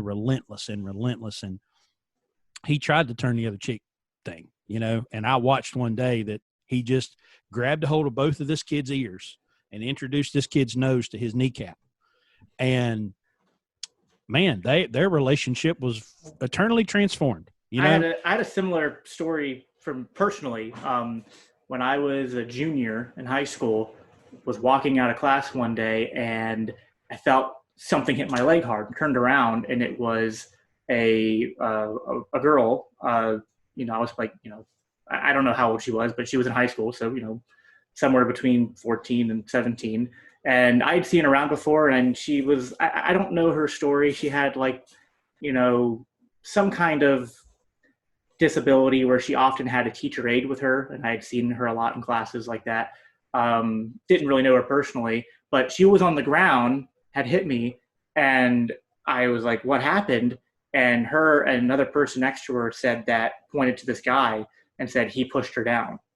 And, I won't say how I handled it was perfect or without maybe some sinful retributive attitude, but, I went up to the guy and tried for about 3 seconds to talk to him and asked, like, what is your deal? Why did you do that? And then he kept walking, kind of ignored me and laughed. And so, yeah, I picked him up. I threw him against the locker, and I bloodied his nose, like quite literally. And I don't know. Could I have handled that differently? Yes. And looking back, maybe there were some responses that maybe would have led to more productive outcomes. I do also kind of understand what you're talking about, which is like, if someone does an evil action and someone responds to them like that, that might definitely discourage them from doing similar things in the future. But at the same time, there's also probably room to say that might just make them more bitter and more angry, and that might worsen the problem. I don't know. I never, there's no way for me to follow up and see the long-term consequences of my actions there. But, if I was an adult seeing that situation today now, I'm certainly not going to say, well, get your gun out and threaten the guy. I think you need to deal with things proportionally and level-headed. And I think now what I would do is I would come up to him and I would just like ask, like, what happened to you, man? Like, why are you so broken? And what has happened in your life that has led you Yeah. to think that this is acceptable behavior, that does this make you feel good about yourself?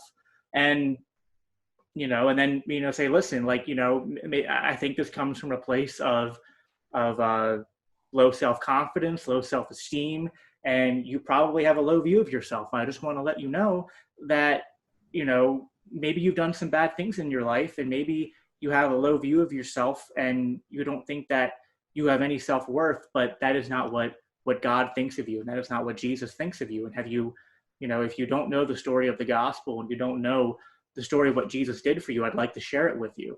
To me, that's a much better response. And I think that kind of crystallizes what Abby and I are talking about, which is like, there is a difference between situations of life and death or criminal activity that needs to be dealt with in some manner, and how we deal with people who are being bullies in the world in ways that aren't life and death and that aren't egregious criminal activity. And our heart should be to bring the kingdom and to bring Christ into everything as much as we can. And we're going to fail at times and fall short, but that should be our heart and our goal. Yes, I love that. I love that you ended up there, because I think that's so true. And with anybody who would do anything, it's coming from a place of hurt. And if we can bring in the kingdom, that's a much better situation, where like if you bloody the bully's nose, maybe that makes him too afraid to act out on whatever's going on inside of him internally. But it's not healing his heart, and it's not getting his heart to matter. Right. And it might be to where he's like, okay, I'm not going to do that in public, but once I get a girlfriend, I'm sure going to beat her up when nobody's watching, that kind of stuff. So I just think we have to keep that bigger picture in mind. And I think as Christians, I think you mentioned this, that we have to be looking at justice from a perspective of it being restorative rather than from retribution.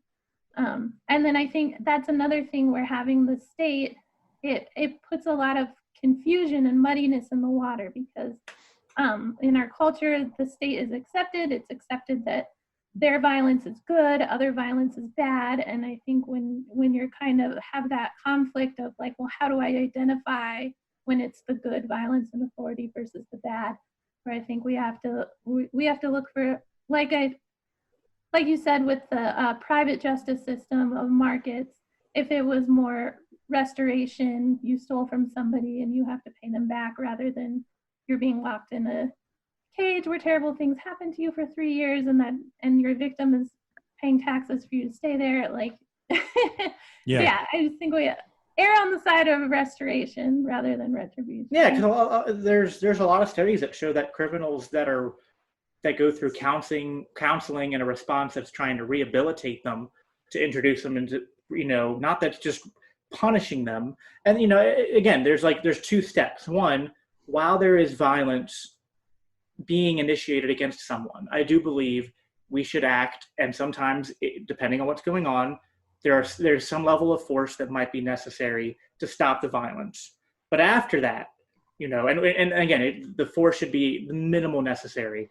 I am not someone who says that there aren't any situations where pulling a gun is unwarranted, but that is like the last of the last resorts, and I agreed with what you said earlier, that if someone shot and killed someone in protecting themselves or someone else, it's not something to celebrate, holistically. Like, we can say, oh, I'm glad this person's okay and that you rescued them, but also like, God, what a tragedy that this person got to this place where they were committing evil, and listen, like, I train in not just like having a firearm and I shoot someone, but like I also train in trying to use the firearm as a means to de-escalate, because, it's like kind of a rattlesnake kind of like waving its tail, like, hey, back up. And sometimes that can de-escalate a situation if you do it properly with the right training.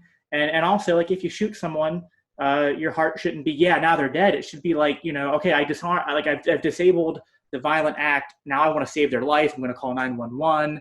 I'm going to treat their wound. You might like zip tie their hands together or something so they can't fight after they've been shot. Like, our goal should not be, let's just kill people. To me, like, because we didn't talk about guns too much. And to me, just to highlight that near the end, guns are a tool. I think they have their place, but If putting your gun on your holster when you walk out the door is what makes you feel safe and secure, and you think that, that is what gives you, I don't know, like if leaving your home without your gun makes you feel like you're unsafe, I think that's a problem. And that is something that I've struggled with, and that I try to not, live my life in a way where having a gun is my identity and whatnot. I do carry, but conceal carry, but I try to do so with a lot of training and intentionality, and with my heart not being, I want to use this. Again, it's like having a fire extinguisher. I never want to use that thing. You know what I mean? But I have it there just in case, because it might be needed at some point. But yeah, there's to go back. No, I'm sorry, I'm rambling. But just to quickly sum up, there is actions that are sometimes necessary to stop violence when it's happening, and it should be the least amount of force as possible. And you're not always going to get it right, because in the heat of the moment you can make bad choices. And in hindsight, I wish I could have done this. So we should try to prevent bad things from happening in the first place. But when they do happen, end the violence. But then if assuming and hopefully assuming the person's still alive, we should not be wishing that they're killed and locked up forever. We should be hoping that there is healing and redemption. Because, if we don't believe in healing and redemption and the power of the Holy Spirit and Christ to do that in people's lives, then, I think that is somewhat, you are taking away from the glory and the power and the goodness of God. Like, it is a form of doubt. I think it's a form of not having enough faith that, when Jesus died on the cross, that did he die for people that were already good? No, he died for people that needed him. And, that there's no limit there was no limit assigned where it was like, I died for everyone except this category of people. And I think that is what Christian pacifism should look like. And if that is what it was across the board, there's a few outliers out there people have talked to who have more extreme views than Abby, and we might still butt heads. But if what we've talked about here is Christian pacifism, then I'm on board. I have no problem with it. I would just say, I think that's the big thing. There is no other. We're all children of God. We have to see each other in that light. And then what you said about, I think you might think showing a gun could de-escalate. I think it could potentially escalate. I think it can go both ways. This is definitely go both ways. I have it as my last resort.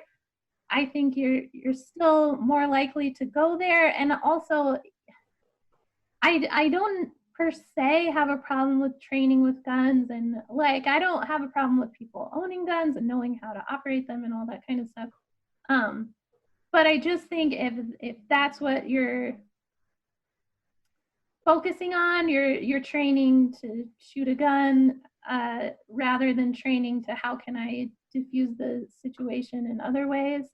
Like I said, I'm not going to judge somebody when they're in a situation that I haven't been in, but I just think it's really important that before you're ever in that situation, building the community where that kind of thing is less likely to happen. Absolutely. How are ways that I can stop this situation without needing any kind of force, especially deadly force? Can I zip tie a person without shooting them first? Maybe that would be a good idea. And then I think that goes back to be strong and be fast. God gave you your body as a gift. Take care of it.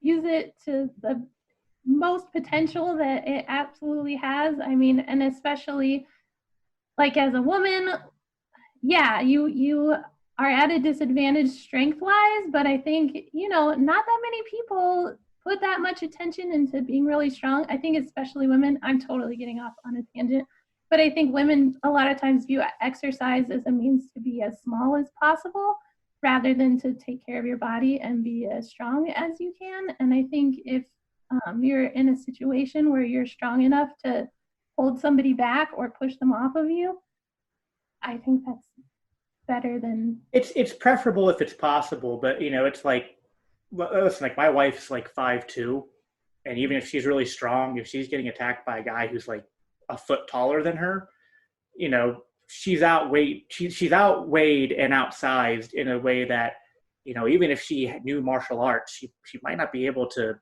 effectively defend herself. And, Agreed. I I'm mean, not saying that yeah, that's like the solution, and if you're strong, nobody can ever mess with you, or But I'm just saying if I'm just gonna say like, yeah, I'm never gonna work out, but I have a gun, so I don't need to. You know what I mean? I agree, and I think I said that at the beginning. Like, a gun should not be an excuse to be lazy. It's like you shouldn't have a gun and be like, "That's all I need to do."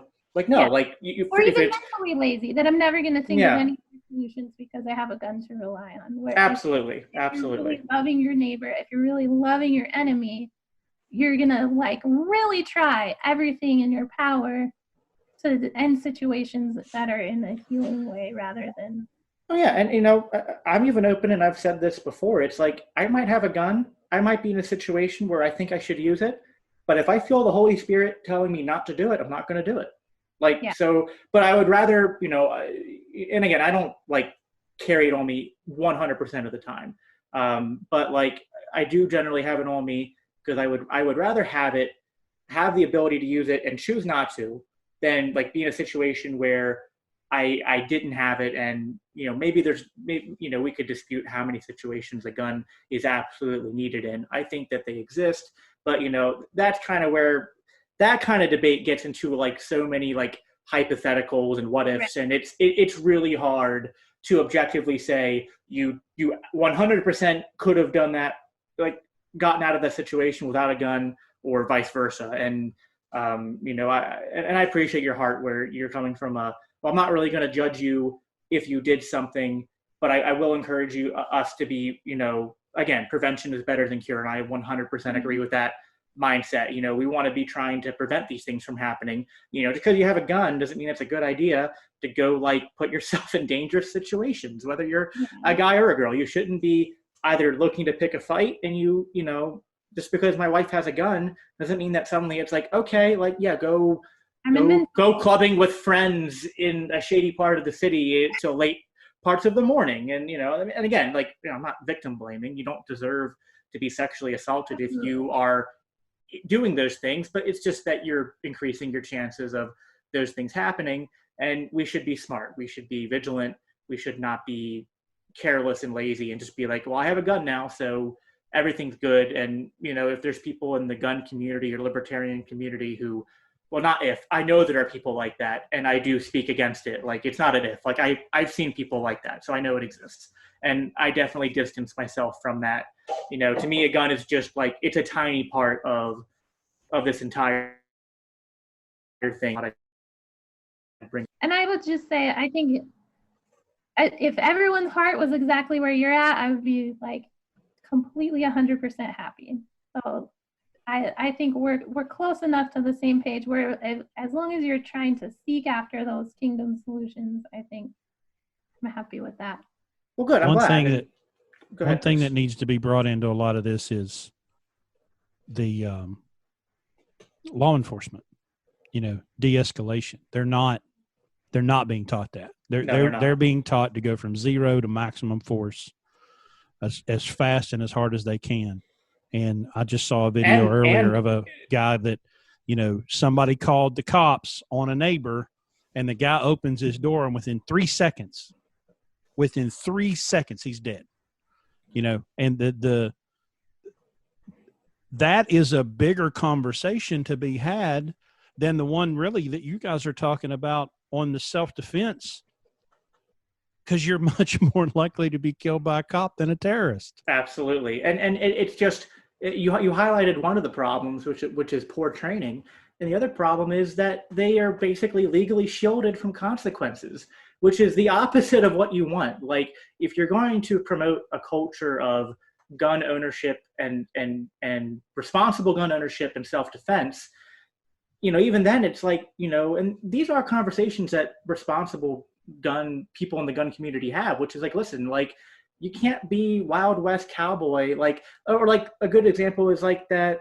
I'm terrible with name pronunciation, but a month or so ago it was like Ahmaud Arbery, that Ahmaud Arbery, and the botched citizens arrest is like, I by no means approve of, and actually I would condemn the actions of those two gun owners and what they did.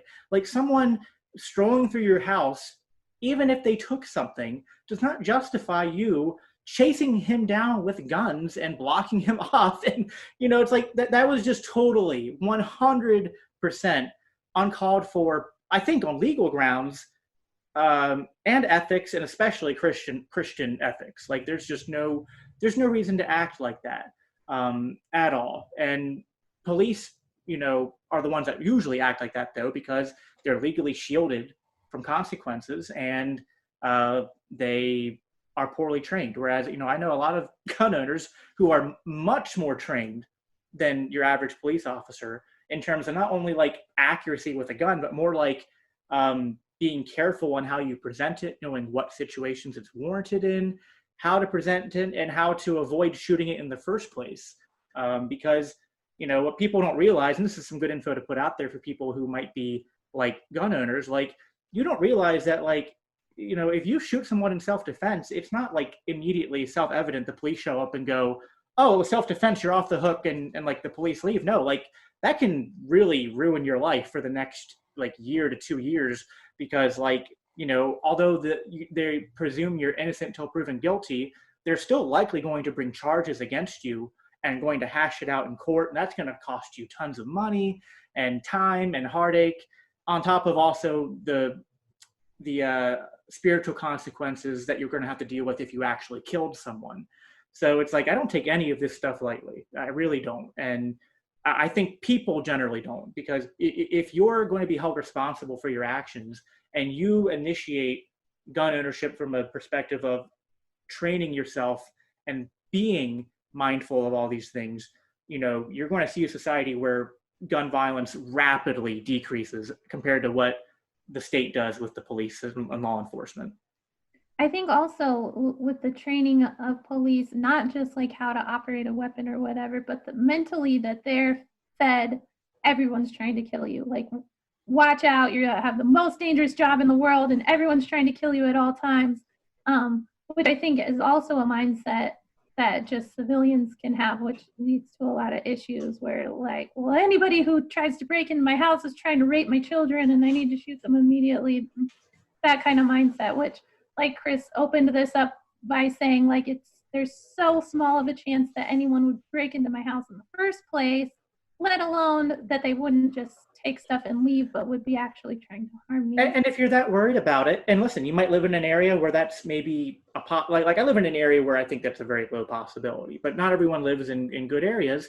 If you live in an area where you feel like you're at risk, or you're like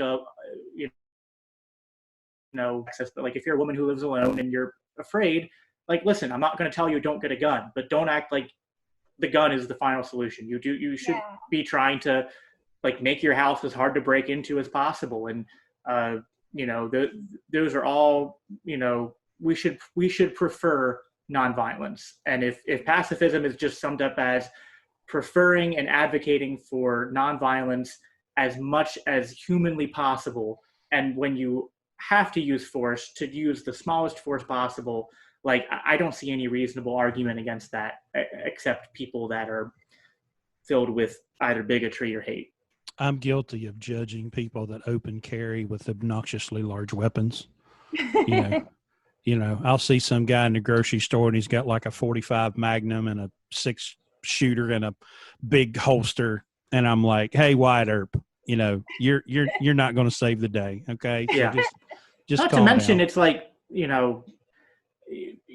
the other thing to bring up is like with ballistics and stuff, like you have to be careful not only that you don't shoot the gun before, like, as like a last resort, but like you could miss and hit somebody else if you're in a crowded area. Like, you have to be really careful. Guns are a tool. They don't make you Superman or Batman. Like, it's not like the movies where you hit every time. Like, it is a tool. I don't mind people using it. I use it. I have it on me myself. But like, yeah, like, don't act like you're, you've suddenly gained superpowers and can solve any situation with the gun. Like, that is the wrong mentality. Or I think just the black and white mindset of I'm the good guy and the other person's the bad guy. I mean, like, you really don't know the intentions of the other person's part. And I think the risk of reacting too quickly, or just the sight of your gun escalating the situation. That's true. Like that is something that people warn about, like in mass shooting situations. If you're a concealed carry owner, you got to be careful about pulling your gun out to try to go after the mass shooter, because if police show up and you've got your gun out, they might just shoot you on sight. So you got to be really careful. Like, and there are situations where, sure, like if you're right next to the guy who's starting to open fire on a bunch of people and you have a gun on you, and listen, like this is, I don't want to present this argument and be like, haha, pacifism debunked, because it's very rare that, like, mass shootings are, at least in the West, I think, rare. And it's even rarer that there are people who are armed in the perfect position to stop them. But, when those situations happen, that is a situation where, like, yeah, if you're in a situation where you have a gun and there's a mass shooter, like, in front of you, but he's not facing you, and you can pull your gun out and stop him, I see very little reason that anyone would argue against you doing that. But if you're like 50 yards away and there's a crowd of people and you see the mass shooter, that's a completely different story, and you need to proceed with caution. And and also, like, I've heard other people say, oh, if I was in Vegas during that shooting, I would have started like pulling my guns out and going to the situation. I'm like, no, that's a bad idea too, because you're more than likely going to end up shot by police, and so yeah, we need to. We don't really know what happened in that situation. That's true too. That's a different. That's a conversation for another day. There's a rabbit hole. Yeah. Oh, yeah. Well, I think we've gone 2 hours. I think because we could go on probably another 2 hours. I think I would like to personally do another kind of roundtable on anarchist solutions to a lot of these kinds of issues. There's a lot of different things that we can talk about and provide solutions for that don't involve violence, and so that would be good to have. So, well, I had fun. I appreciate you guys doing this with me. We need to do it some more, because these conversations go by so quick, and it doesn't seem like we've been sitting here for 2 hours. But I'm going to end it with that.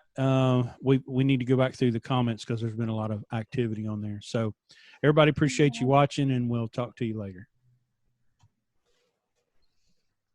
Okay. My daughter's getting ready to go to some kind of forum. My wife's blowing up my phone. Get your ass out of here. Yeah, my wife's been like, how much longer? Because the baby's crying. So, yep, I'm gonna hop off. But yeah, thanks, Chris, for doing this, and thanks, Abby, for again being willing to chat about this. I think it went really good conversation.